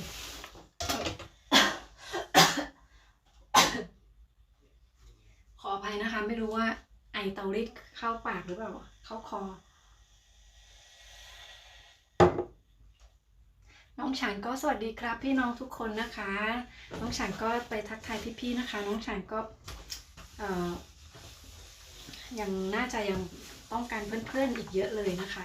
ก็ไปทักทายพี่ๆไปด้วยนะคะแล้วเดี๋ยวพี่ๆก็จะไปสนับสนุนนะคะแต่ต้องรอนิดนึงนะคะสักหลายๆวันหน่อยเนาะไม่ต้องใจร้อนนะก็คือมันต้องรอนะคะเพราะว่าถ้ามันไม่รอเนี่ยมันอาจจะผิดกฎเขาแล้วมันจะทำให้เรามันทำให้หลุดนะคะโดยที่ไม่รู้ตัวด้วยนะคะบางทีเราก็ไม่รู้ว่าอะไรเนี่ยเราไปซับเข้าแล้วแต่มัน แต่ปรากฏว่าอยู่ๆมันกลายเป็นว่าเราไม่ได้ซับนะคะมันหลุดเองอย่างนี้นะคะน้องวิก็สวัสดีทุกคนรอบวงเลยนะคะน้องเมงก็ให้ใจplusมา3 ดวงนะคะพี่ลีก็บอกน้องหมวยสวัสดีค่ะนะคะน้องวิขอโทษด้วยนะคะถ้าไม่ได้ทักชื่อใครนะคะไม่เป็นไรค่ะน้องวิก็สวัสดีรอบวงเนาะเพราะว่าบางทีก็อาจจะทักรอบวงไม่ไหวใช่ไหมพิมพ์ไม่ไหวใช่ไหมPretty Kitchen World นะคะก็ Hi to everyone นะคะ right is that bye bye or say hi น้องวิก็เลิฟแล้วค่ะพี่นกขอบคุณมากๆนะคะน้องวิพี่นกแซวเล่นนะคะพี่นกแซวเล่นเนาะแต่เลิฟจริงๆก็ดีนะคะขอบคุณมากๆเลยนะคะพี่รัฐก็ให้หัวใจ Wi-Fi มานะคะแล้วก็หัวใจ plus มาด้วยค่ะพี่เชก็สวัสดีน้องวินะคะน้องโอ๊ตสวัสดีพี่วิด้วยเช่นกันค่ะ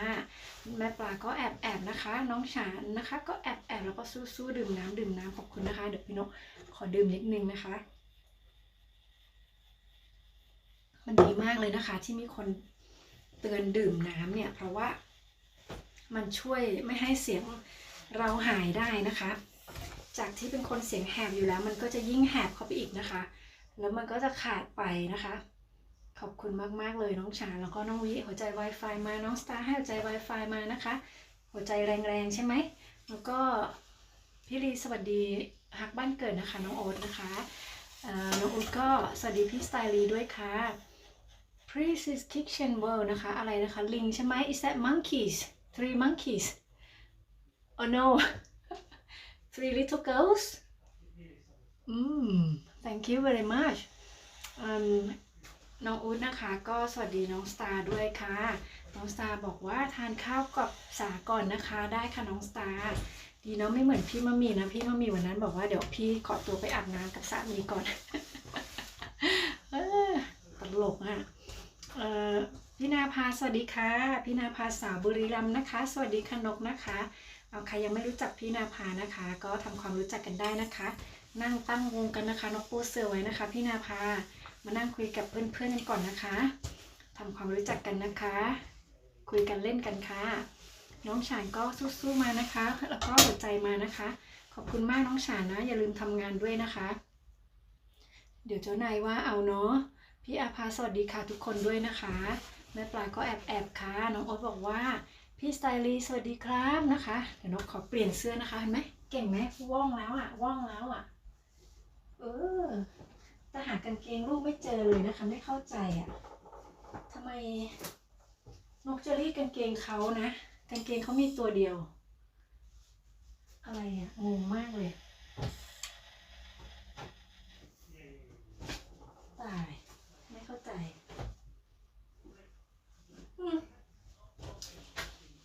อะไรเนี่ย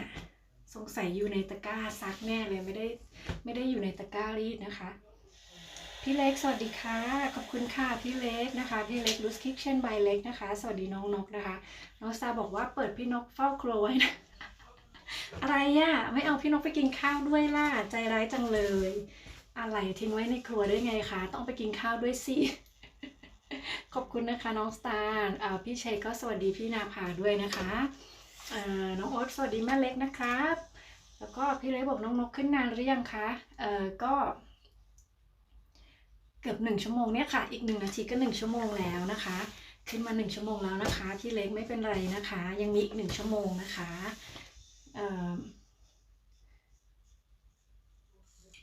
แม่ปลาก็แต๊บมานะคะนี่เป็นท่าแต๊บวัยรุ่นนะคะนกไม่รู้มันคืออะไรแต่นกว่ามันเหมือนท่าแต๊บนะคะ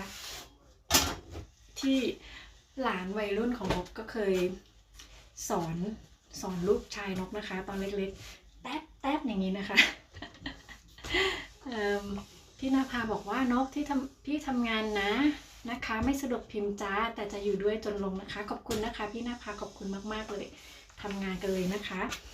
ตอนนี้มันกี่โมงแล้วนะคะมันน่าจะมืดแล้วเนาะแต่บางคนก็ทำงานรอบเย็นรอบดึกนะคะไม่เป็นไรนะคะขอบคุณมากๆเลยอ่ะแค่มาอยู่ด้วยกันก็ดีใจมากๆแล้วนะคะวันนี้อยู่ด้วยกันเยอะมากเลยนะคะ18 คนนะคะพี่ดาวก็แอบนะคะพี่ลีสวัสดีน้องอู๊ดด้วยค่ะน้องโอ๊ตก็แอบอยู่ในกล่องนะคะพี่เล็กสวัสดีจ้าลูกโอ๊ตนะคะแล้วก็ Griffith's Kitchen World just give thumb up for me thank you very much so น้องแพรรี่ขอตัวไปหุงข้าวก่อนนะคะเลิฟนะคะเสมอค่ะขอบคุณนะคะน้องแพรรี่กินข้าวเผื่อพี่นกด้วยนะคะแล้วก็เดี๋ยวไว้เจอกันใหม่นะคะขอบคุณสำหรับวันนี้ด้วยค่ะ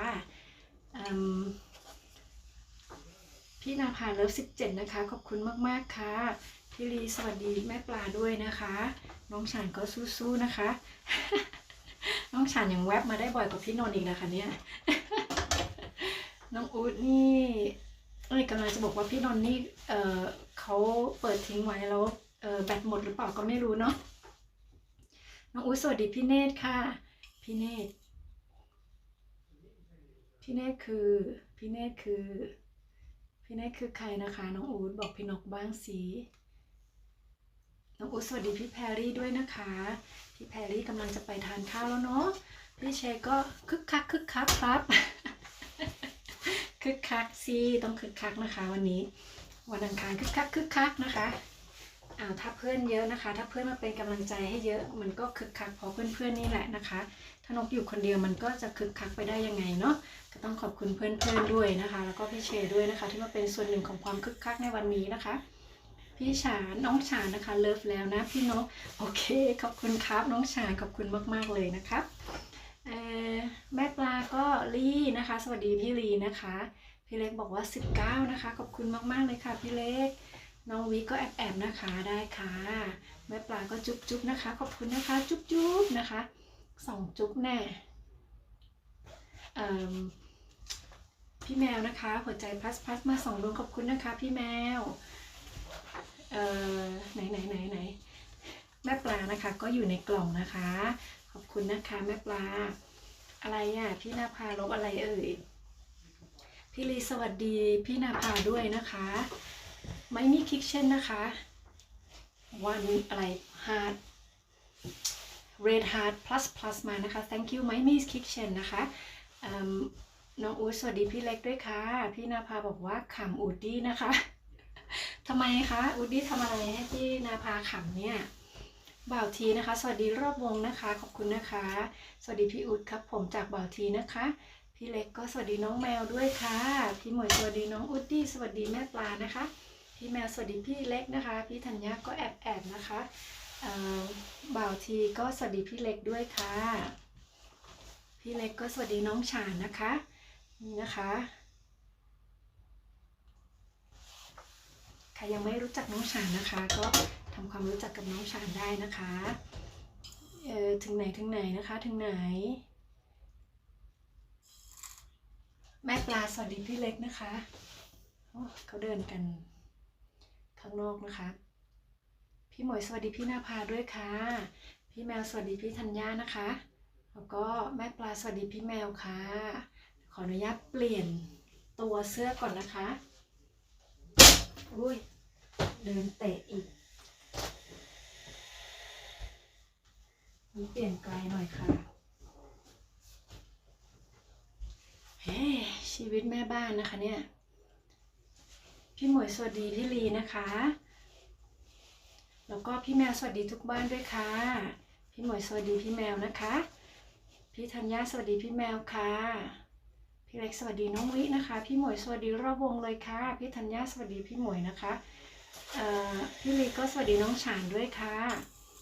พี่หมวยก็สวัสดีพี่ธัญญานะคะพี่เล็กสวัสดีน้องอู๊ดนะคะพี่การแสงทองมีเดียสวัสดีค่ะยินดีต้อนรับพี่การนะคะเข้าสู่ช่องนกสกอตไลฟ์นะคะเชิญนั่งเสือก่อนนะคะพี่การนั่งไหวบอ นั่งค่ะดื่มอะไรดีคะดื่มน้ำก๊อกน้ำเปล่านะคะน้ำชากาแฟนะคะเบียร์อะไรดีคะบอกได้นะคะเดี๋ยวนกเสิร์ฟนะคะพี่ลีก็สวัสดีคุณเล็กค่ะพี่มะหมี่มาแล้วนะคะเมื่อกี้นินทาพี่มะหมี่อยู่เลยนะคะสวัสดีค่ะพี่มะหมี่ขอบคุณนะคะพี่มะหมี่ที่เข้ามาคุยเป็นเพื่อนกันนะคะมาค่ะตั้งวงค่ะตั้งวงนั่งเสือค่ะนั่งดื่มอะไรดีคะพี่มะหมี่วันนี้ต้องไปอาบน้ำอีกหรือเปล่าคะพี่ไก่ก็สวัสดีครับทุกท่านนะครับพี่เล็กก็สวัสดีพี่เชนะคะก็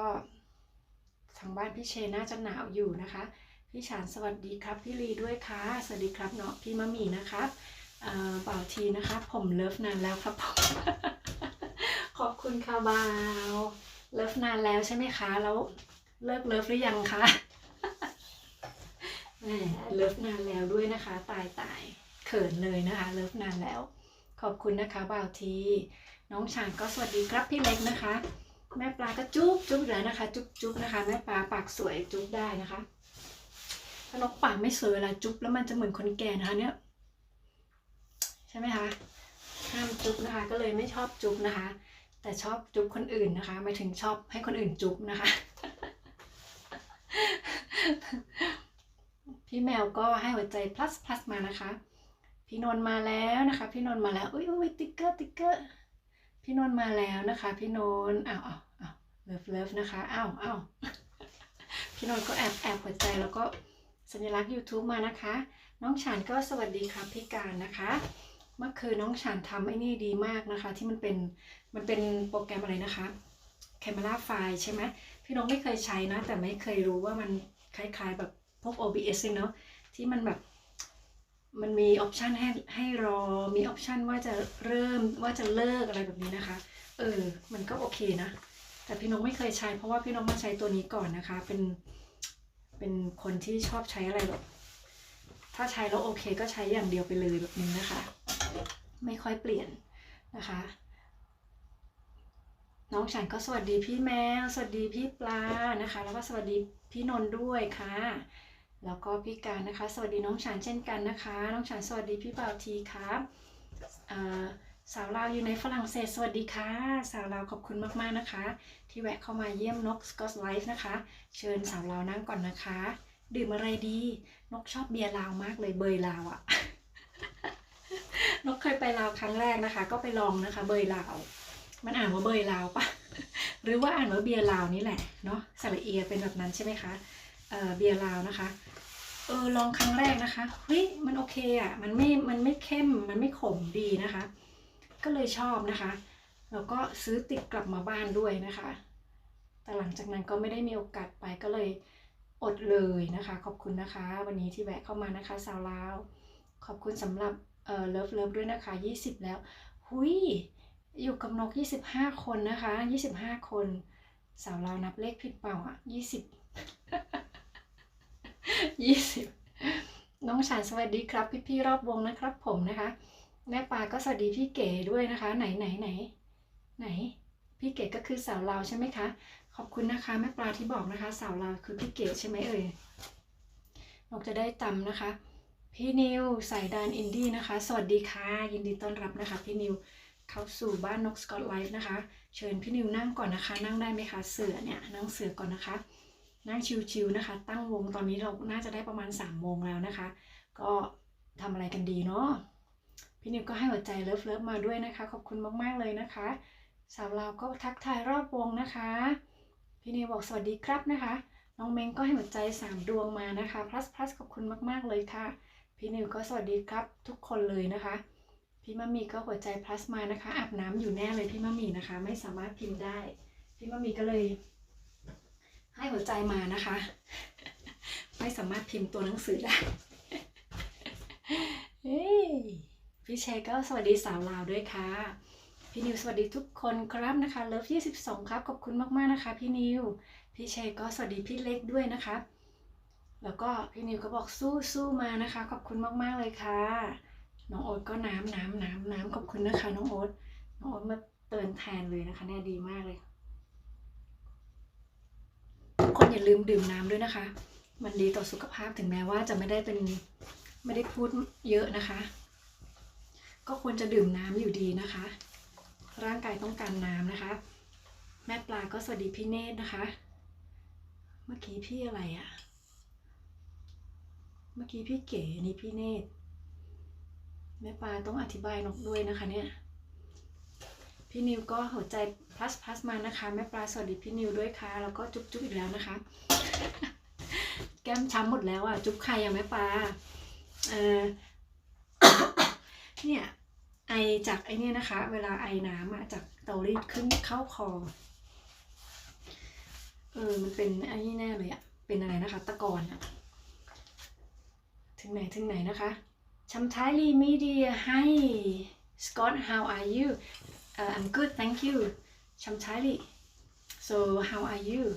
Thank you for coming and welcome. If you not busy, just sit down, please. So sit with us and have fun, have a chat, and make friends. Okay? So I keep going then. พี่แบมสวัสดีพี่นิวด้วยค่ะแล้วก็สวัสดีแม่นางงามด้วยนะคะพี่การสวัสดีน้องโอ๊ตค่ะพี่แบมก็ให้ชัมทาลีมีเดียนะคะชัมทาลีมีเดียให้ from แบมกสิรานะคะไลฟ์สไตล์นะคะพี่ดาวก็แอบนะคะชัมทาลีก็เอา delete อะไรเนี่ยนะคะ I'm not sure but some people said to me like you should not delete the message in live because that affects I think an hour. I don't know. I heard it, but I'm not quite sure. So if you type something wrong, just type again. Try not to delete it. พี่แบมก็สวัสดีพี่มะมีด้วยค่ะพี่หมวยยาวๆไปค่ะคุณนกนะคะขอบคุณค่ะนกก็จะยาวได้อีกประมาณตอนนี้10ก็อีกประมาณเกือบ1 ชั่วโมงนะคะทุกคนไหวกันหรือเปล่าคะเนี่ยพี่รัฐก็ให้หัวใจ plus มานะคะขอบคุณมากๆค่ะชัมทาริเซให้ทูแบมกสิรานะคะไลฟ์สไตล์ค่ะน้องเมงก็หัวใจน้อยแล้วก็แท็บแล้วก็หัวใจน้อยมานะคะพี่รัฐหัวใจ plus มาค่ะพี่แบมสวัสดีพี่การค่ะน้องโอสวัสดีพี่ดาวสวัสดีพี่นกด้วยนะคะแล้วก็น้องโอน่าจะบอกว่าเลิฟพี่ดาวนะคะใช่ไหมเลิฟมันมี2 นิ้วนะ2 นิ้วมันคาราบาวนะเนี่ยถ้า3 นิ้วถึงจะเป็น I love you นะคะแล้วก็พี่นกก็คือหน้าหัวใจมานะคะพี่มะมีก็หัวใจ plus แล้วก็แอบอยู่ในกล่องนะคะแน่พี่มะมีทำอะไรนะคะพี่มะมีทำอะไรคะพี่แบมก็สวัสดีพี่หมวยด้วยค่ะชัมทาลีมีเดียนะคะมาดามให้นะคะ you mean มาดามไล่ right which one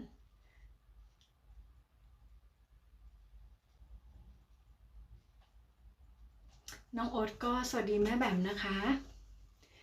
พี่แบมสวัสดีพี่รัฐค่ะแล้วก็สวัสดีน้องเม้งนะคะเกมเมอร์นะคะพี่เชสวัสดีพี่แบมด้วยค่ะแล้วก็พี่แบมสวัสดีน้องโอ๊ตนะคะมันค้างไปหรือเปล่าคะเนี่ยอ๋อนกนิ่งเอง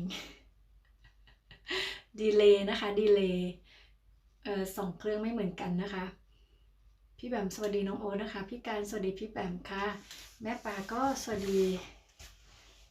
พี่นภาคือพี่เนตรอ๋อพี่นาภาใช่ไหมคะพี่นาภาโอเคค่ะพี่นาภาคือพี่เนตรนะคะแล้วสาวเราก็คือพี่เก๋ถูกไหมคะโอ้น้องจะจำหมดไหมเนี่ยมาใหม่ทีเดียวเลยนะคะเนี่ยข้อมูลใหม่นะคะในเวลาเดียวกันในเวลาที่รีดผ้าด้วยสุดยอดเลยนะคะสุดยอดเป็นการทดสอบนะคะความจำนะคะโอเคนะคะพี่เนตรคือพี่นาภานะคะแล้วก็พี่เก๋ก็คือสาวลาวนะคะพี่เบนนะคะสวัสดีค่ะพี่เบนขอบคุณนะคะพี่เบนที่แวะเข้ามานะคะไม่เจอพี่เบนระยะหนึ่งเลยนะคะเนี่ยยินดีต้อนรับนะคะแล้วก็สวัสดีนะคะขอบคุณมากๆด้วยนะคะสวัสดีทุกท่านรอบวงจากพี่เบนนะคะชัมทาลีมีเดียก็ Little Monkey นะคะน่ารักมากๆเลย so cute พี่เบนก็สวัสดีพี่มะหมี่ด้วยนะคะพี่แมวก็หัวใจ plus พี่เชสวัสดีแม่ปลานะคะแล้วก็พี่เบนสวัสดีพี่การด้วยค่ะน้องวิกก็หัวใจ Wi-Fi มา2 ดวงขอบคุณมากๆนะคะพี่เบนก็สวัสดีพี่หมวยแล้วก็พี่เหมียวนะคะหมายถึงพี่แมวใช่ไหมคะแล้วก็พี่วิไลนะคะจากพี่เบนนะคะชัมทาลี I didn't understand your language you mean you don't understand Thai right but you understand English yeah so you can type in English I'm sure most people in here understand English so then they can talk to you in live so don't worry I think English is international language you know if you can speak English I think everyone will understand พี่เชนะคะ and also is when I speak English and not think like important. If I have to explain, I will translate to English. Okay. พี่เชนะคะสวัสดีพี่เบนด้วยค่ะพี่หมวยสวัสดีพี่เบนนะคะชัมทาริก็โอเค see you นะคะ see you thank you bye bye เกือบติดแล้วเสื้อตัวนี้มีนี่นะคะมียางเกือบไปแล้วนะคะเกือบไปแล้วน้องโอ๊ตก็แอบนะคะติดหรือเปล่าเนี่ยมันเหนียวอะไรนะคะเนี่ยน้องวีก็สวัสดีพี่เบนค่ะพี่เบนบอกหักบ้านเกิดดีค่ะนะคะน้องโอ๊ตนะคะพี่เล็กบอกว่าขอสวัสดีทุกคนตรงนี้เลยนะคะขอบคุณนะคะพี่เล็กสวัสดีทุกคนนะคะแม่ปลาก็แอบนะคะพี่เบนสวัสดีพี่เล็กด้วยค่ะน้องเบนนะคะ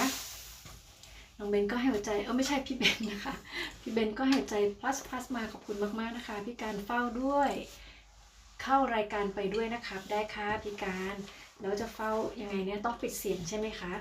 ขอบคุณนะคะพี่การขอบคุณทุกคนเลยเนี่ยทุกคนก็ต้องทำงานกันเนาะก็ยังมาเฝ้ากันนะคะขอบคุณมากๆเลยนะคะ Princess Kitchen World นะคะให้น้องsorry ชัมทาริ gone but you still here okay thank you for being here for me thank you very much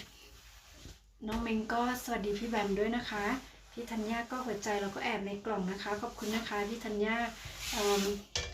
พี่แก้วนะคะเลิฟคุณนกนะคะสวัสดีรอบวงครับฮามอยค่ะฮามอยนะคะ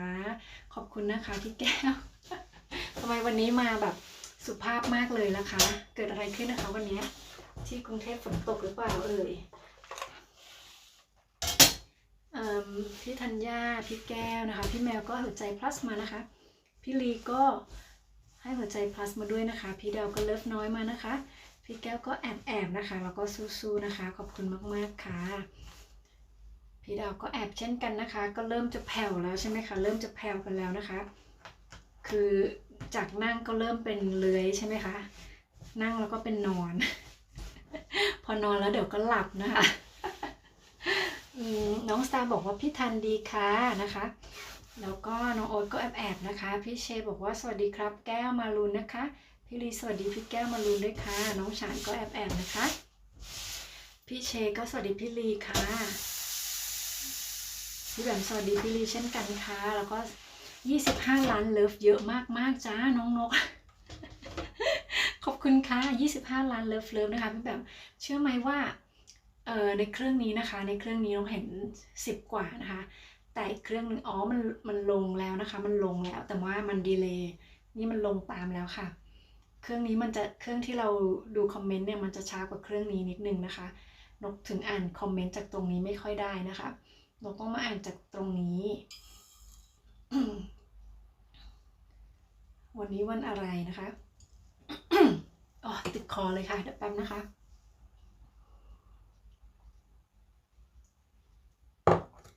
พี่เบนบอกว่าเดี๋ยวขอตัวแป๊บนะคะเดี๋ยวมาค่ะขอบคุณค่ะได้ค่ะ Princess Kitchen Well I have less watch time please dear please help so Princess I know this thing is not easy to get but I'm sure everyone can do it just depends on if you have time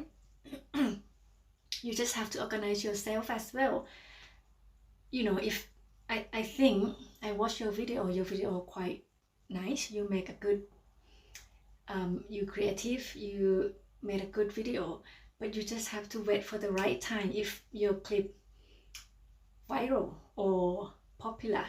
so you get watch time easily but you just have to be patient but if you don't want to wait you can live if you want but you just have to understand like when you live maybe it's not good for your channel as well as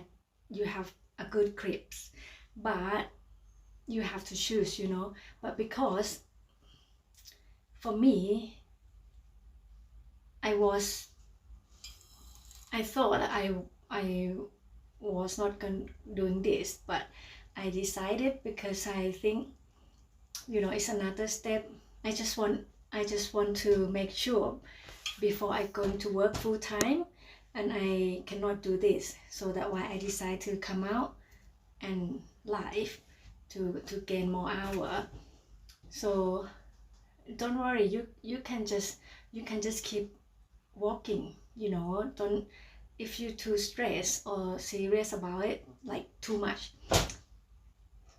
and you're not happy to do this, then one day you will give up.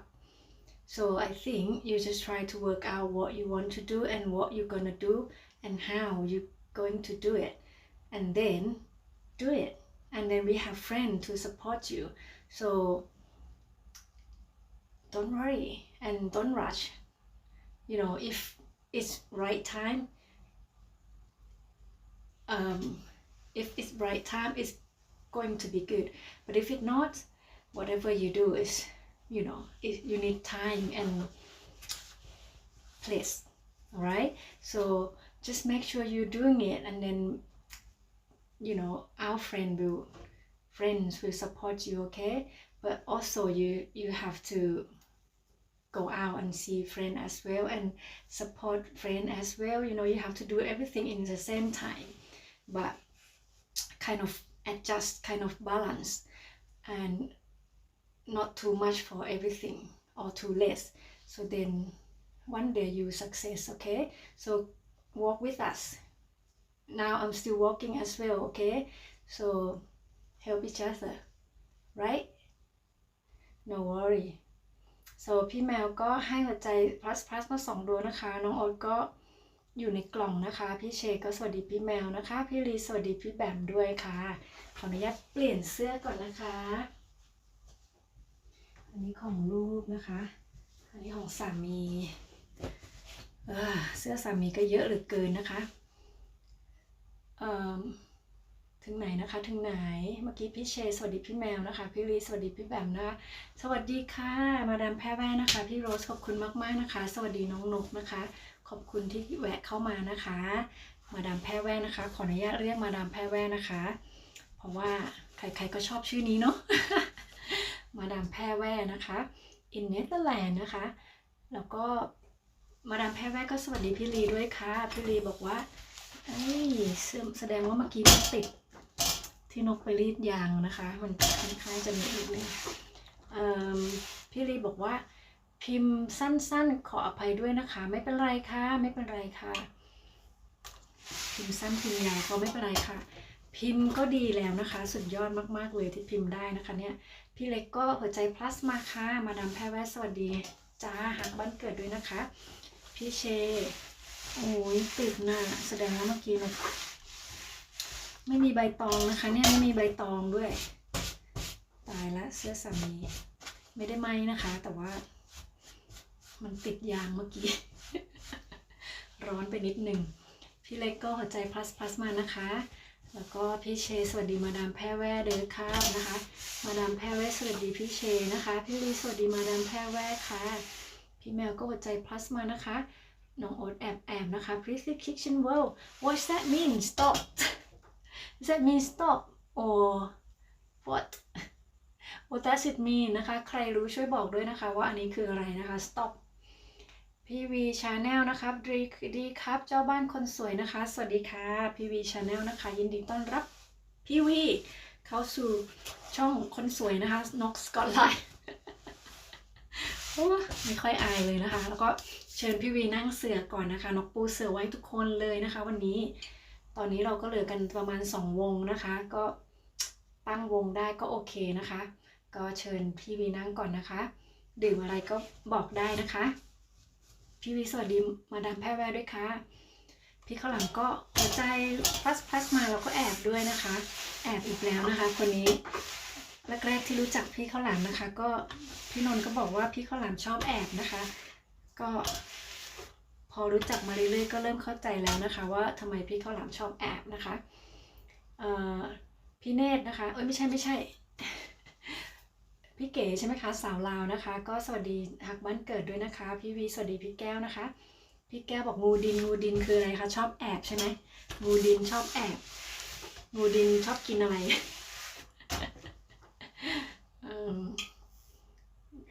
ลืมบอกพี่ข้าวหลามไปนะคะว่าคราวหน้านี่ขอบรรยากาศ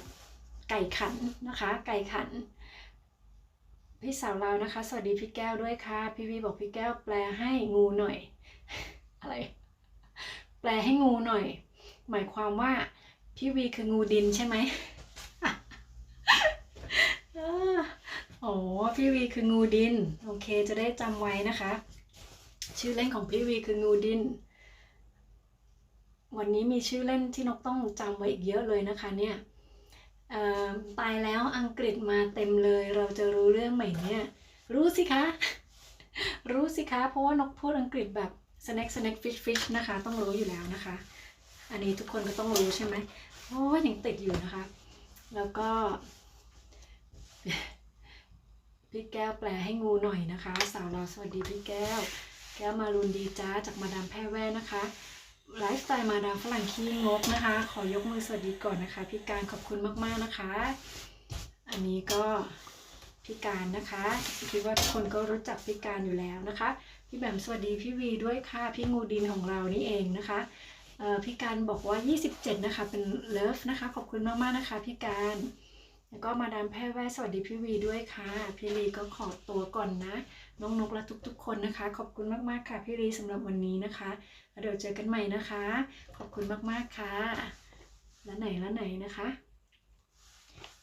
มาดามแพรแว่สวัสดีไลฟ์สไตล์มาดามฝรั่งขี้นกนะคะก็คือพี่การนะคะพี่วีก็สวัสดีพี่การด้วยเช่นกันค่ะพี่แบมสวัสดีสาวลาวนะคะมาดามแพรแว่สวัสดีพี่แบมค่ะพี่งูดินพี่วีของเรานะคะก็สวัสดีพี่แบมเช่นกันนะคะพี่แบมก็สวัสดีพี่ข้าวหลามด้วยค่ะพี่เชก็สวัสดีพี่การนะคะพี่แบมสวัสดีมาดามแพรแว่ค่ะพี่งูดินนะคะสวัสดีพี่ลีนะคะขออนุญาตเรียกชื่อเล่นนะคะจะได้เป็นกันเองนะคะพี่วีพี่แบมสวัสดีพี่ข้าวหลามด้วยนะคะพี่แก้วมารุนนะคะพี่เชก็สวัสดีพี่การด้วยค่ะพี่แบมสวัสดีมาดามแพรแว่นะคะพี่วีสวัสดีพี่ลีค่ะน้องเมงก็ดื่มน้ำนะคะขอบคุณมากๆเลยเดี๋ยวพี่นกแวะดื่มน้ำก่อนขอบคุณนะคะ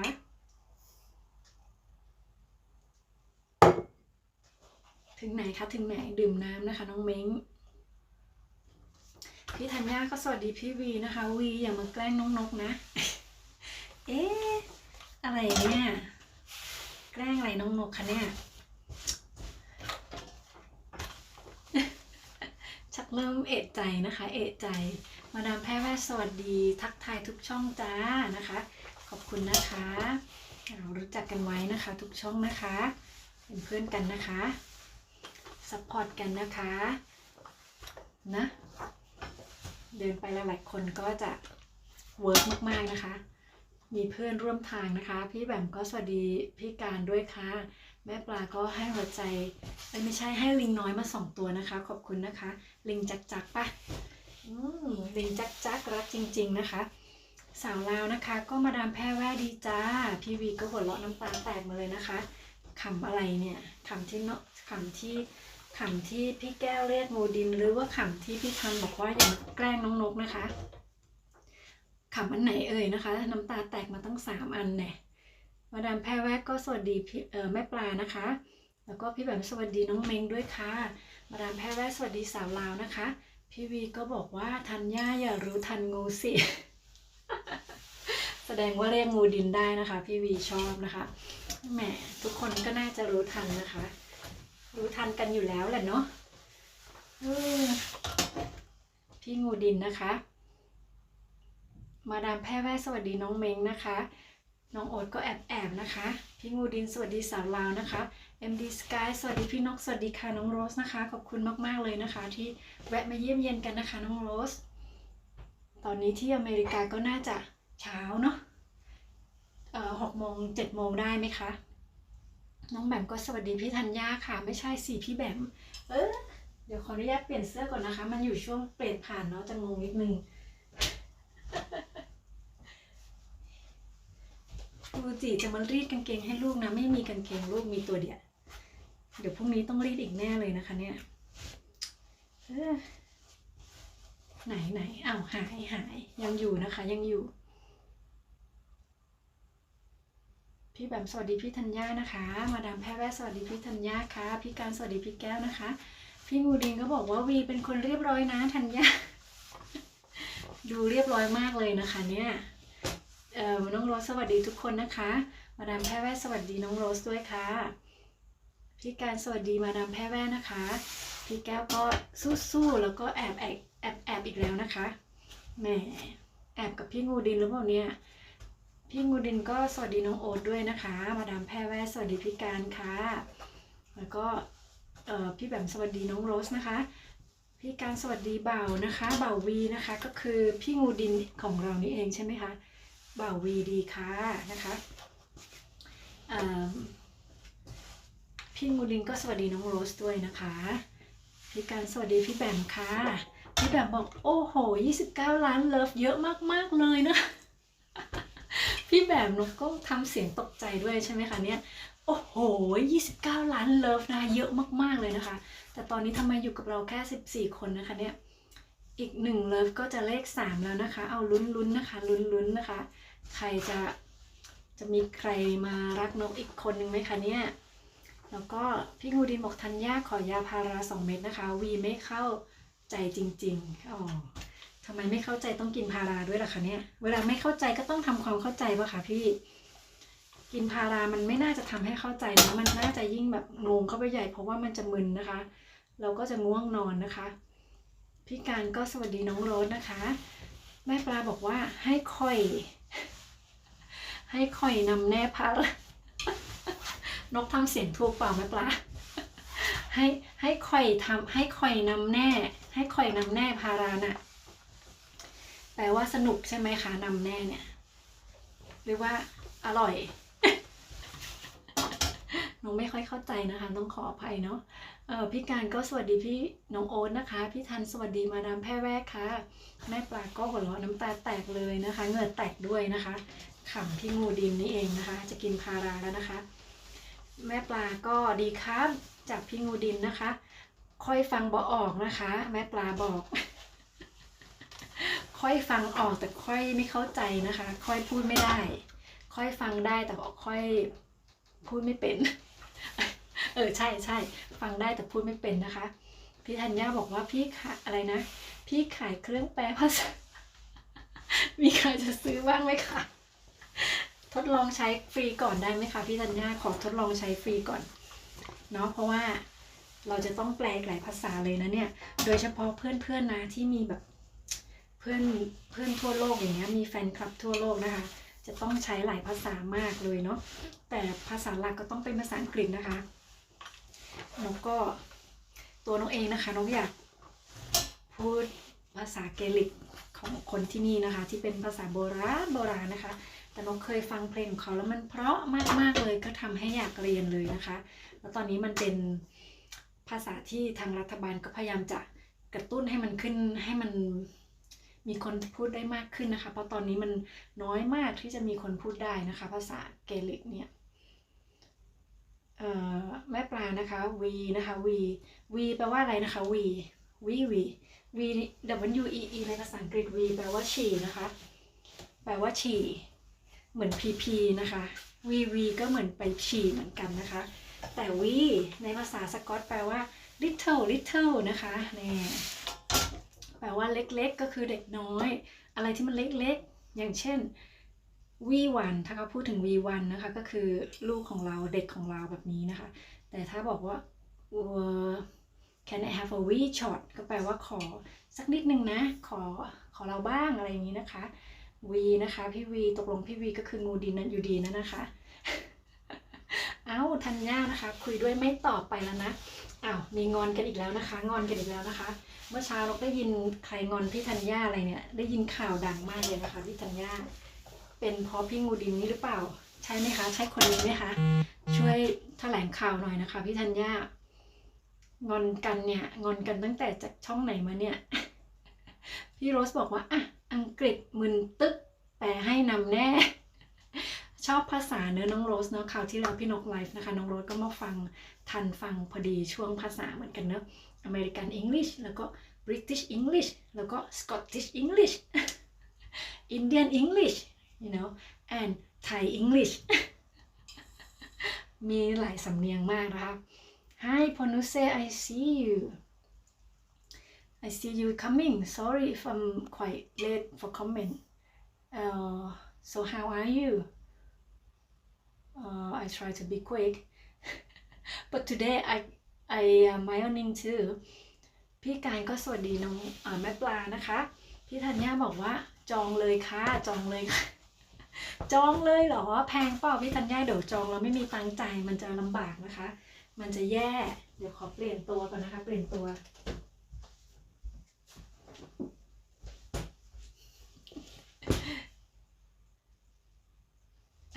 พี่การนะคะสวัสดีพี่ธัญญาด้วยค่ะแล้วก็แม่ปลานะคะสวัสดีพี่ธัญญาเช่นกันนะคะมาจบคลิปในคอมนะคะโอ้โหแม่ปลานะคะแม่ปลาก็ตามไปซัพพอร์ตเพื่อนๆเยอะแยะมากมายขอบคุณมากๆนะคะไหนนะคะแม่ปลาก็สวัสดีพี่การด้วยค่ะแม่ปลาก็ผ่านแล้วเนอะดีใจกับแม่ปลาด้วยนะคะก็ขยันทำคลิปเลยนะคะตอนนี้แล้วก็พี่เชนะคะขอตัวทำงานก่อนนะครับทุกคนทุกท่านนะคะขอบคุณมากนะคะพี่เชสำหรับวันนี้นะคะก็อากาศหนาวแล้วก็ดูแลตัวเองด้วยนะคะพี่เชแล้วเดี๋ยวพบกันใหม่ในไลฟ์หน้าเนาะคลิปหน้าก็ได้นะคะถ้าไม่มาไลฟ์ก็ไปคลิปก็ได้นะคะ ขอบคุณค่ะพี่เชก็อยู่กับเราตั้งแต่แรกๆเลยนะคะพี่ธัญญาบอกอ่านสิอ่านวีครับวีสติค่ะสติขนาดพี่วีไม่ได้รีดผ้าพี่วียังไม่มีสติเลยเนาะนกรีดผ้านกยังมีสติมากกว่าใช่ไหมคะพี่ธัญญาเนาะผู้หญิงกับผู้ชายไม่เหมือนกันเลยค่ะผู้ชายไม่สามารถ multitasking คืออะไรนะทำหลายอย่างในเวลาเดียวกันได้นะคะเขาจะคิดช้ากว่าเรานิดนึงเพราะเขาไม่สามารถ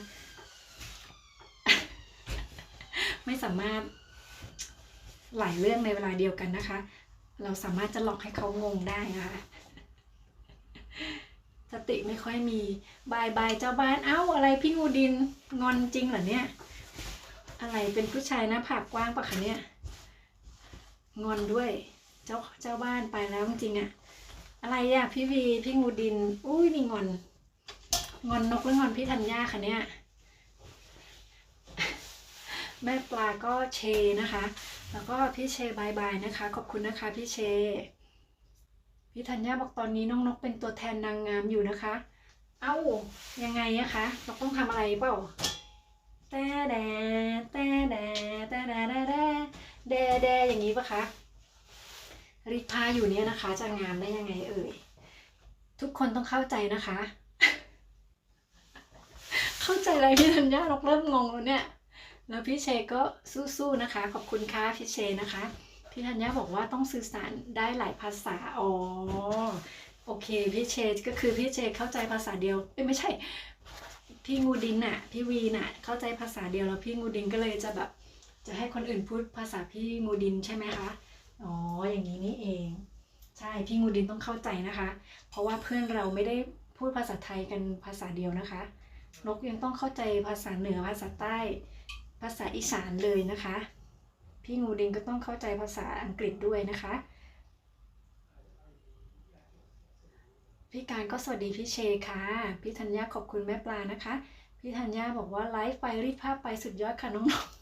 ๆขอบคุณค่ะอันนี้ชมจริงใช่ไหมคะอันนี้ชมจริงใช่ไหมคะวันนี้ก็เป็นการทดลองอีก1 วันนะคะถ้านกสามารถทำแบบนี้ได้นะคะนกก็จะไลฟ์หน้านะคะนกก็จะมาทำอย่างอื่นให้ดูด้วยนะคะอาจจะโยคะไปด้วยแล้วก็ไลฟ์ไปด้วยแบบนี้นะคะหรือว่าอ่านหนังสือสอบไปด้วยนะคะแล้วก็ไลฟ์ไปด้วย เพื่อไม่ให้เป็นการเสียเวลานะคะโอ้มันเวลาจำกัดจริงๆเนาะแต่ก็โทษเวลาไม่ได้นะคะเพราะถ้าเวลามี72 ชั่วโมงเนี่ยเราก็จะต้องหาอะไรมาทำให้มันเต็มอยู่ดีนะคะเราก็จะไม่ว่างอยู่ดีเราจะหาเรื่องทำนะคะเนี่ยมนุษย์น้องรถบอกว่าเปิดเครื่องให้ร้อนๆแล้วเช็ดออกค่ะหนูเป็นบ่อยกับเตารีดเปิดเครื่องให้ร้อนๆมันจะได้ละลายใช่ไหมคะแล้วก็เช็ดออกโอเคนะคะพี่นกใช้เปิดเครื่องจนสุดนะคะแล้วก็ถูกับเตารีดนี่แหละถูกับที่รีดผ้าเนี่ยเพราะเวลามาถูกับเสื้อแล้วมันติดนะคะก็เลยต้อง ถูกับที่รีดผ้าเอาไม่มีใบตอง พี่รัฐบอกน้องโรสดีค่ะนะคะพี่การก็สวัสดีพี่รัฐด้วยค่ะพี่รัฐสวัสดีมาดามนะคะมาดามขี้งกนะคะพี่โรสสวัสดีพี่รัฐค่ะมาดามรัฐนะคะสวัสดีพี่ธัญญาด้วยนะคะแล้วก็ให้หัวใจ Wi-Fi มาแล้วก็ดื่มน้ำนะคะขอบคุณค่ะพี่รัฐ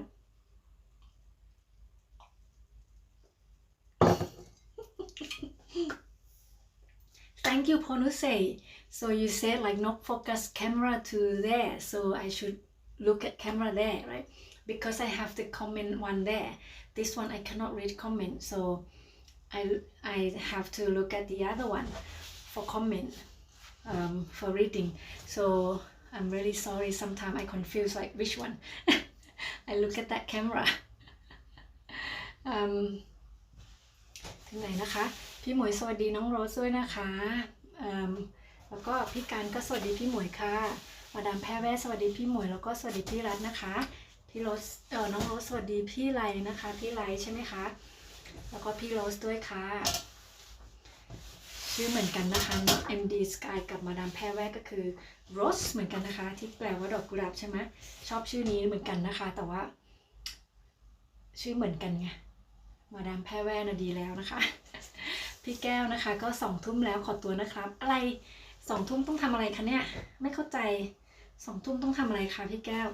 วิตายแล้วเดี๋ยวขออนุญาตเฮ้ย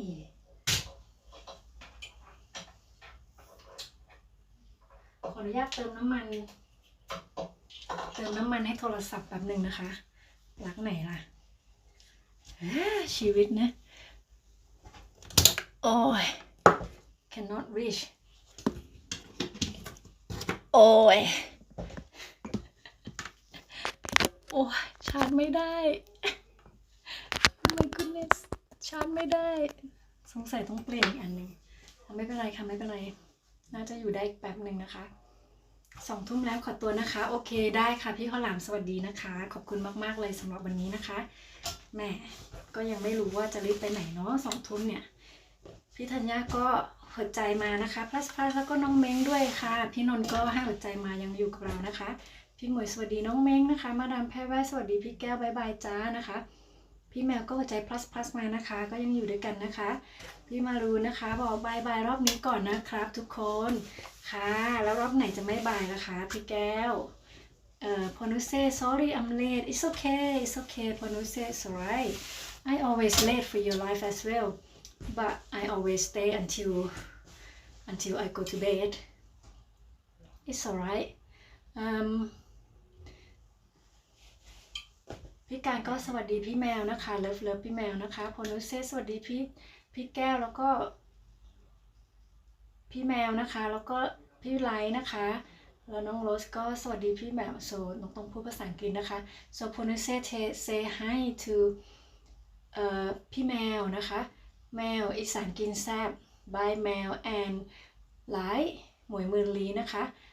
แล้วก็น้องโรสสวัสดีพี่แบมพี่วีค่ะพอนุเซ่ say hi to MD Sky นะคะ MD Sky hi พอนุเซ่ค่ะมาดามแพรแว่ in Netherlands hi พอนุเซ่ in Netherlands hi นะคะ and พอนุเซ่ say hello to everybody ค่ะน้องเมงก็หัวใจ plus มานะคะ2 ดวงนะคะขออนุญาตเปลี่ยนตัว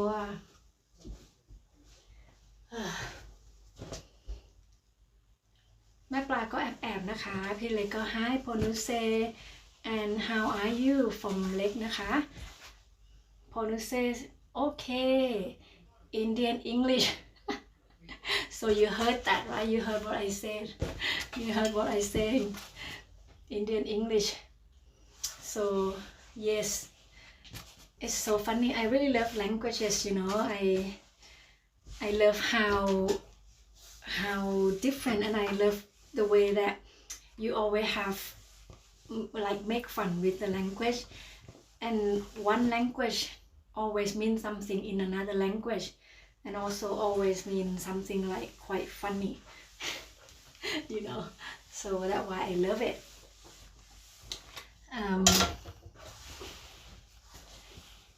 so พอนุเซ่ say hi to เล็กนะคะ Louis hi นะคะ พี่การก็สวัสดีพี่เล็กด้วยค่ะคนนู้น say hi friend นะคะน้องโรสบอกว่า MD Sky Thai English is me Thai English is me me too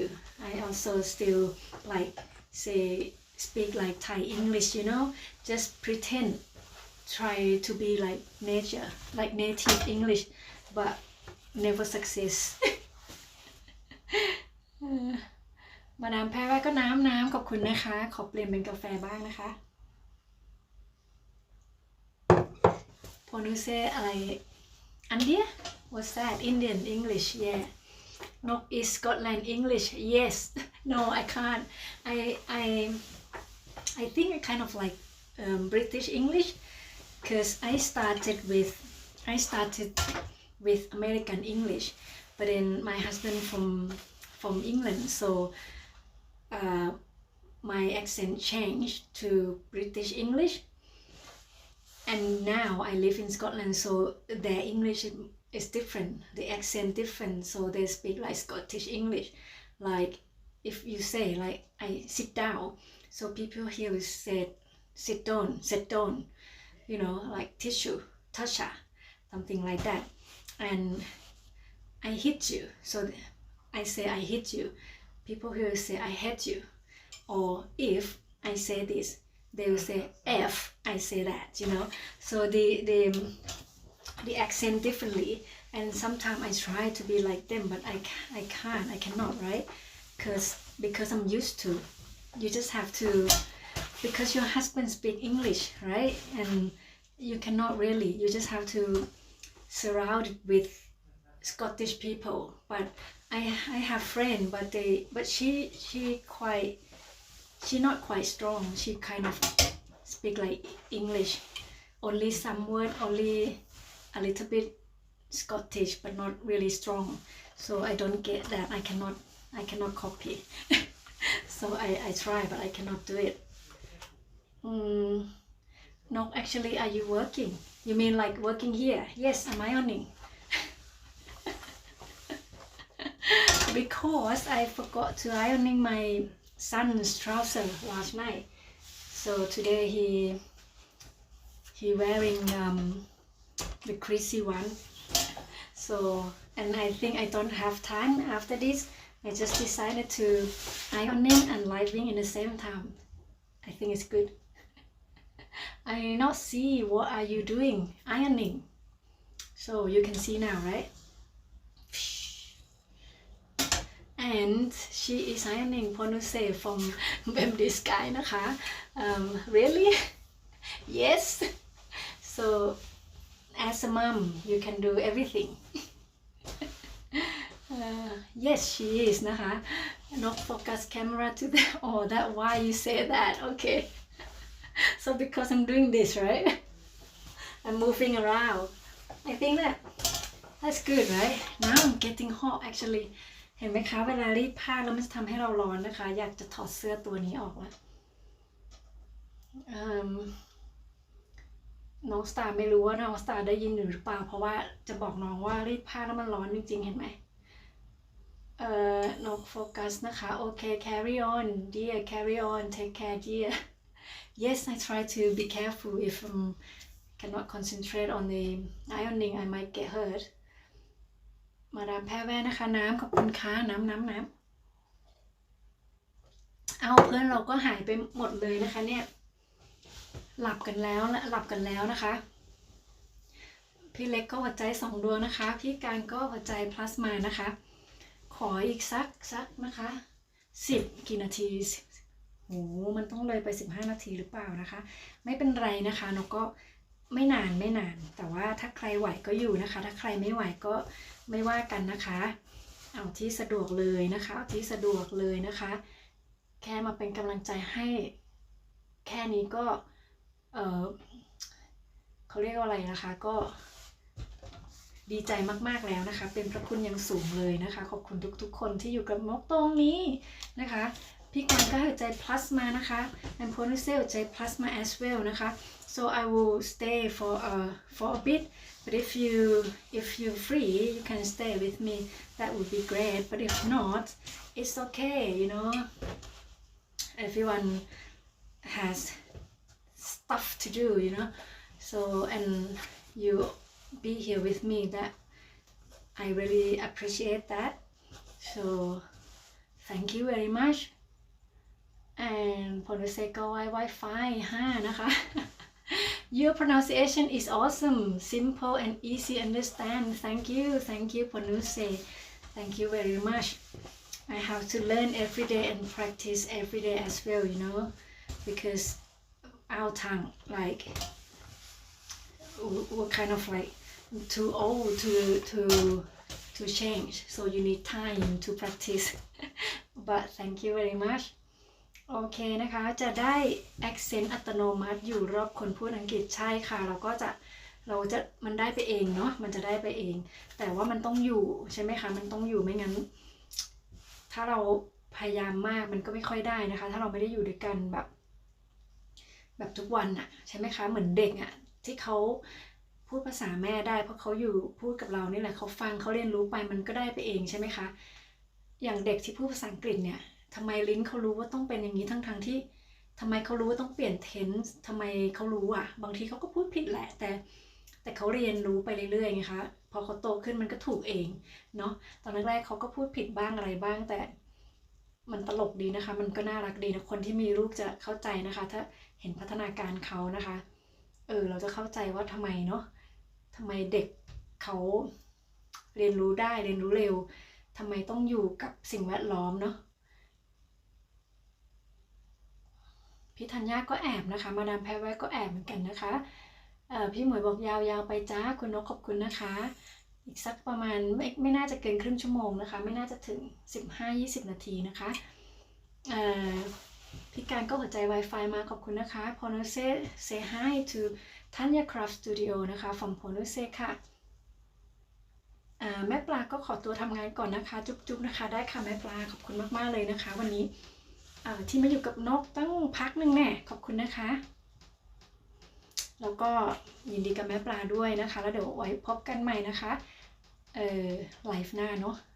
ในยามที่แม่ปลาว่างนะคะถึงไหน I appreciate you นก thank you พอนุเซ thank you very much I'm glad that I know you แม่ปาก็ขอตัวทำงานค่ะมาดามแพรแวะก็สวัสดีพี่การด้วยนะคะมาดามแพรแวะก็สวัสดีแม่ปลาด้วยเช่นกันค่ะพี่การก็สวัสดีมาดามแพรแวะนะคะมาดามฝรั่งขี้งกนะคะแล้วก็แม่ปลาบอกว่าอะไรคะเนี่ยแต่เปิดให้เพื่อนนกจนจบค่ะปิด iPad ให้ด้วย อ๋อได้ค่ะขอบคุณมากๆค่ะขอบคุณมากๆแม่ปลานะคะจริงๆก็20 นาทีเองนะคะเคค่ะ20 นาทีปิดให้ด้วยค่ะขอบคุณค่ะแม่ปลานะคะแล้วก็พอนุเซก thank you นะคะพี่ทองใบสวัสดีค่ะขอบคุณนะคะพี่ทองใบแล้วก็จะอยู่อีกสักประมาณ20 นาทีนะคะถึงหรือเปล่าเนาะอาจจะไม่ถึงนะคะขอบคุณพี่ทองใบนะคะที่แวะเข้ามาฟังกันนะคะน้องโรสก็บอกฟังนะคะแม่เฮงสวัสดีค่ะวันนี้แม่เฮง8นะวันนั้นแม่เฮง10นะทำไมมีแสดงว่าต้องมี10 กว่าด้วยใช่ไหมคะนกจะหยิบเตารีดนะคะนกก็จะไปหยิบแก้วกาแฟมารีดผ้าแล้วนะคะแม่เฮงขอบคุณนะคะพอนุเซ่ hi friend นะคะ and พอนุเซ่ say hi to 8นะคะก็คือแม่เฮง8นะคะพอนุเซ่ say hi and พี่การก็สวัสดีพี่หมวยนะคะแล้วก็เลิฟแม่เฮง8ด้วยค่ะจากมาดามแพรแวะนะคะพี่ทองใบสวัสดีครับผมพอนุเซ่นะคะ so ทองใบ say hello to พอนุเซ่ you remember the red t-shirt guy ทองใบ Ninette so he's already your friend so he say hi to you มาดามแพรแวะสวัสดีพี่ทองใบด้วยค่ะso พอนุเซ่ก็ขอบคุณมานะคะ thank you from พอนุเซ่ค่ะalso hi พี่ทองใบก็สวัสดีน้องโรสนะคะ MD Sky ด้วยนะคะพี่เล็กจราจรก็สวัสดีครับทุกท่านนะคะสวัสดีค่ะคุณพอเล็กนะคะ ขอบคุณนะคะพี่น้องเม้งนะคะก็หัวใจ plus มา3ดวงนะคะแล้วก็นกลูกพ่อนะคะสวัสดีนะคะขอบคุณนะคะที่แวะเข้ามานะคะพ่อเล็กนะคะfriend I will come you home I will come you home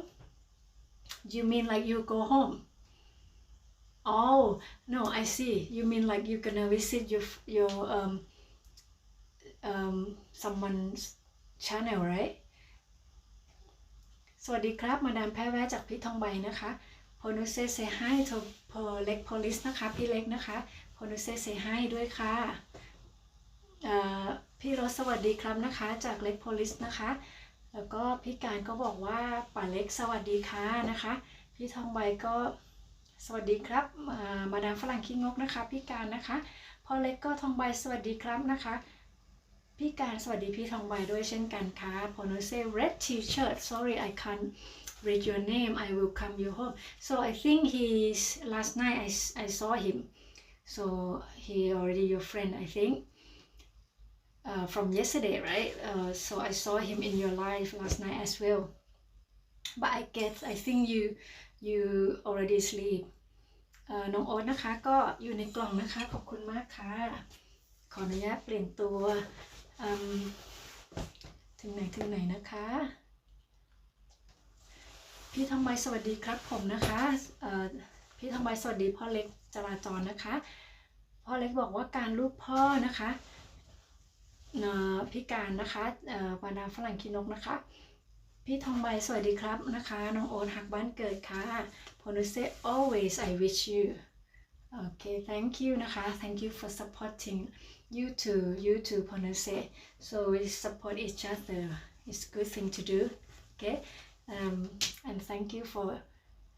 everything and everyone here พี่ทองใบก็สวัสดีครับนะคะน้องเม้งนะคะแม่โขง จริงๆก็คือเม้งของนะคะเม้งของใช่ไหมคะแต่ว่าพอเวลาเราดูเร็วๆนะคะอ่านไวๆมันเหมือนแม่โขงเนาะมีคนเรียกแม่โขงอยู่นะคะ พี่หมวยสวัสดีพี่การด้วยนะคะโอ้โหเห็นไหมคะนกก็อ่านได้สุดแล้วนะคะยังพี่หมวยก็สวัสดีพี่ทองใบด้วยค่ะพี่ทองใบสวัสดีครับแม่นางงามนะคะพนะแม่ปลานะคะนกถามหน่อยได้ไหมคะพนะคืออะไรอ่ะอำเภอพนะเปล่า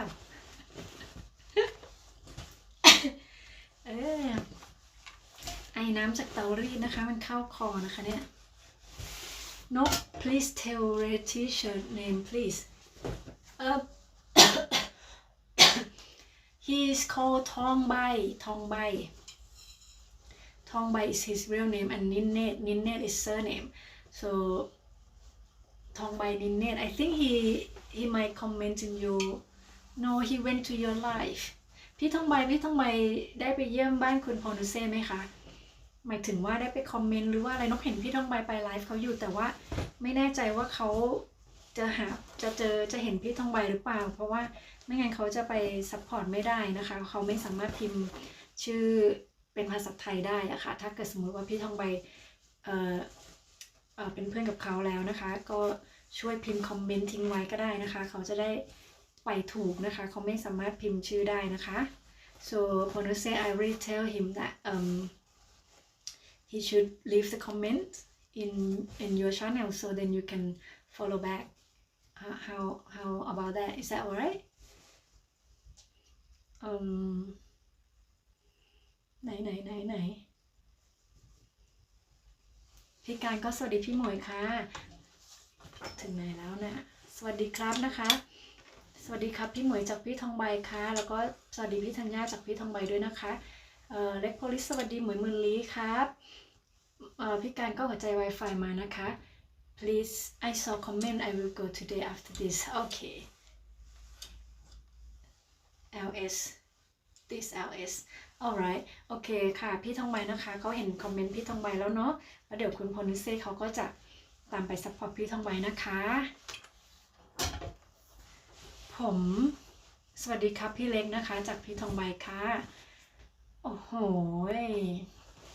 ขอบคุณทุกคนมากๆเลยนะคะเราก็อ่านมาจนคอมเมนต์สุดท้ายนี้แล้วนะคะ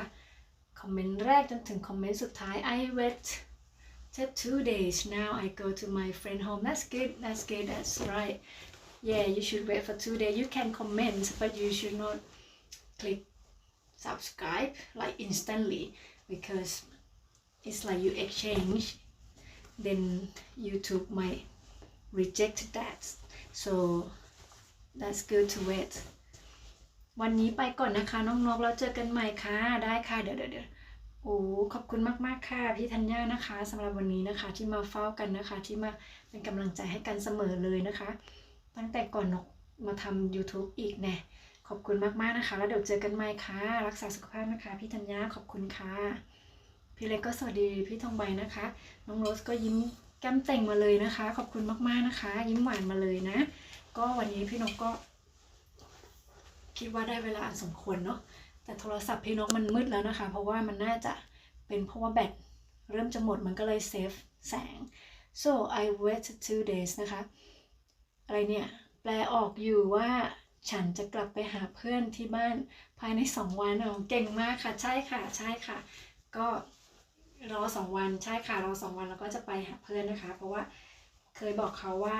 ให้รอนิดนึงนะคะอย่ารีบไปตามกันไม่งั้นเดี๋ยวมันผิดกฎนะคะเขาก็เลยบอกเขารอ2 วันนะคะถูกต้องเลยค่ะเขาสวัสดีพี่เล็กพ่อเล็กด้วยนะคะ police นั่นนะคะนั้นไม่ต้องแปลเนาะ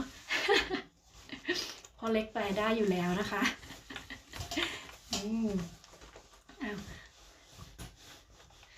ยาย่านะคะสวัสดีค่ะยาย่ามาส่งนกลงพอดีเลยค่ะมารับนกใช่ไหมคะเนี่ยนกก็กำลังจะเสร็จแล้วนะคะรีดผ้าไปด้วยนะคะเสียมารยาทนิดนึงแต่ว่า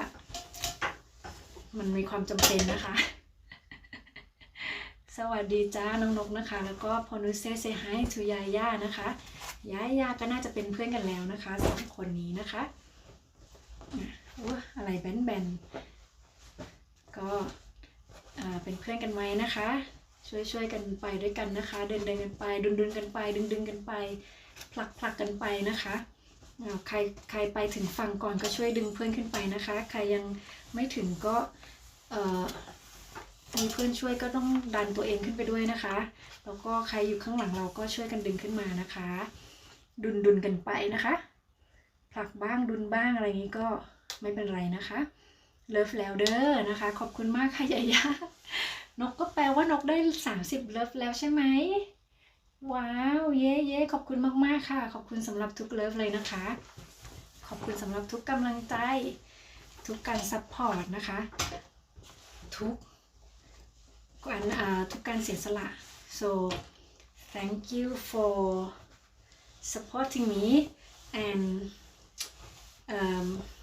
sacrifice your time for being here and have a chat and have fun with me and supporting me so thank you very much Ponuse and all your friends in India okay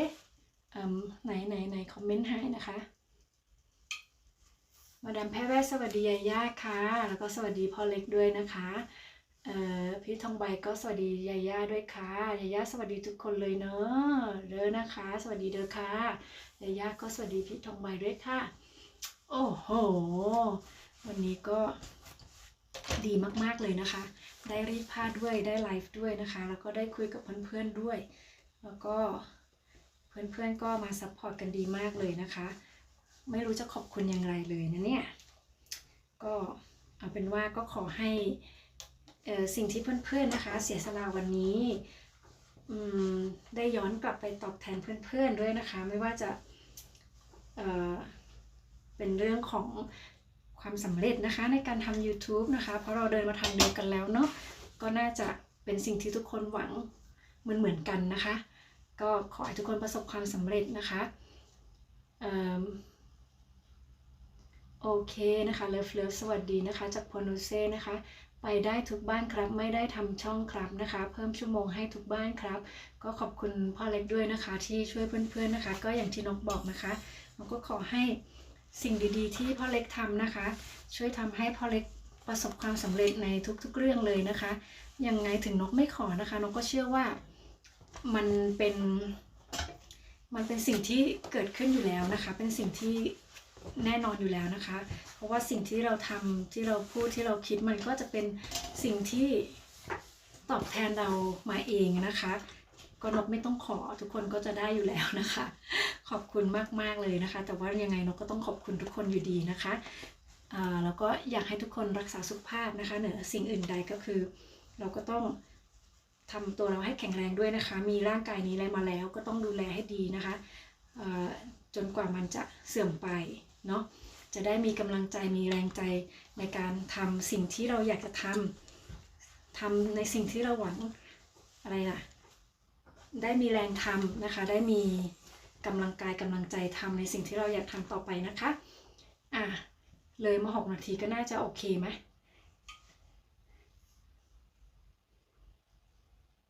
ไม่น่าจะโอเคนะคะคุณจิรายุสวัสดีค่ะ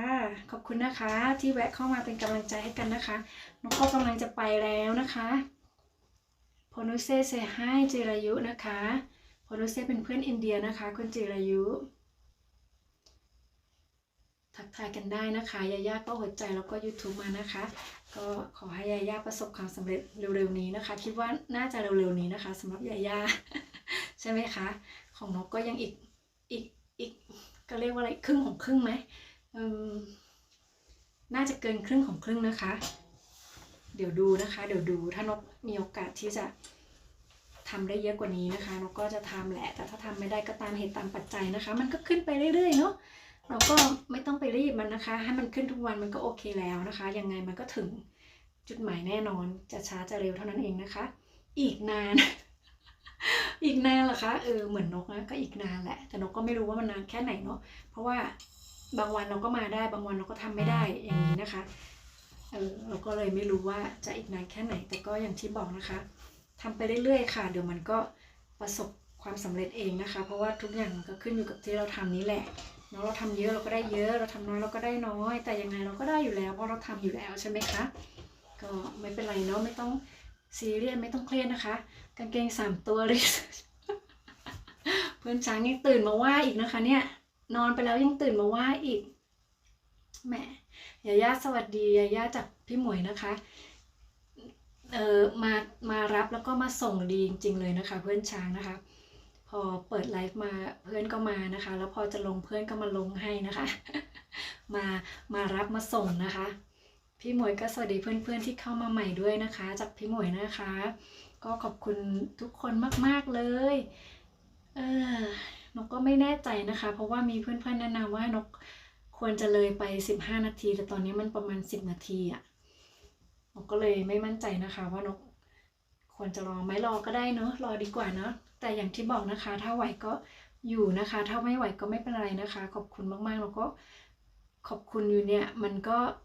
ไม่ถึง15 นาทีสักที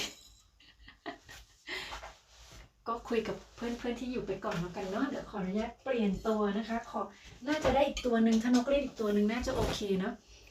เพื่อนช้างไม่รู้หลับไปนานนะคะนกได้เกิน10 ตัวแล้วไม่ได้แค่3 ตัวนะคะเนี่ยแต่นกยังรีดไม่เสร็จนะคะยังเหลืออีก1 กองหลังจากนี้นกก็คงต้องไปรีดพรุ่งนี้เดี๋ยวพรุ่งนี้ถ้านก ถ้าคืนนี้นกรีดไม่เสร็จนะคะเดี๋ยวนกก็จะมารีดพรุ่งนี้ใหม่นะคะกับเพื่อนๆนี่แหละมาคุยกับเพื่อนๆรีดผ้าไปด้วยคุยไปด้วยสนุกดีนะคะมันเป็น challenge นะคะมันเป็นความท้าทายอย่างหนึ่งนะคะเนี่ยพี่ดาวขอบคุณมากๆนะคะพี่ดาวเดี๋ยวจะไปต่อที่บ้านพี่ดาวนะคะน้องอู๊ดน้องแพรวนะคะขอบคุณมากๆค่ะ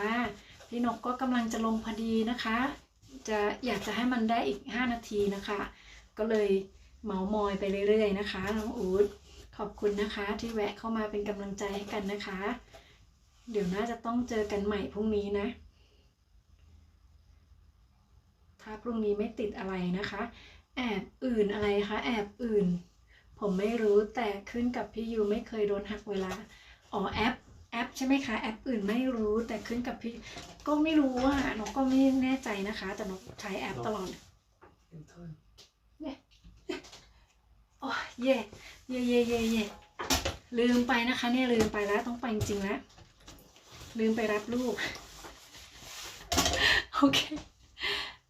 so sorry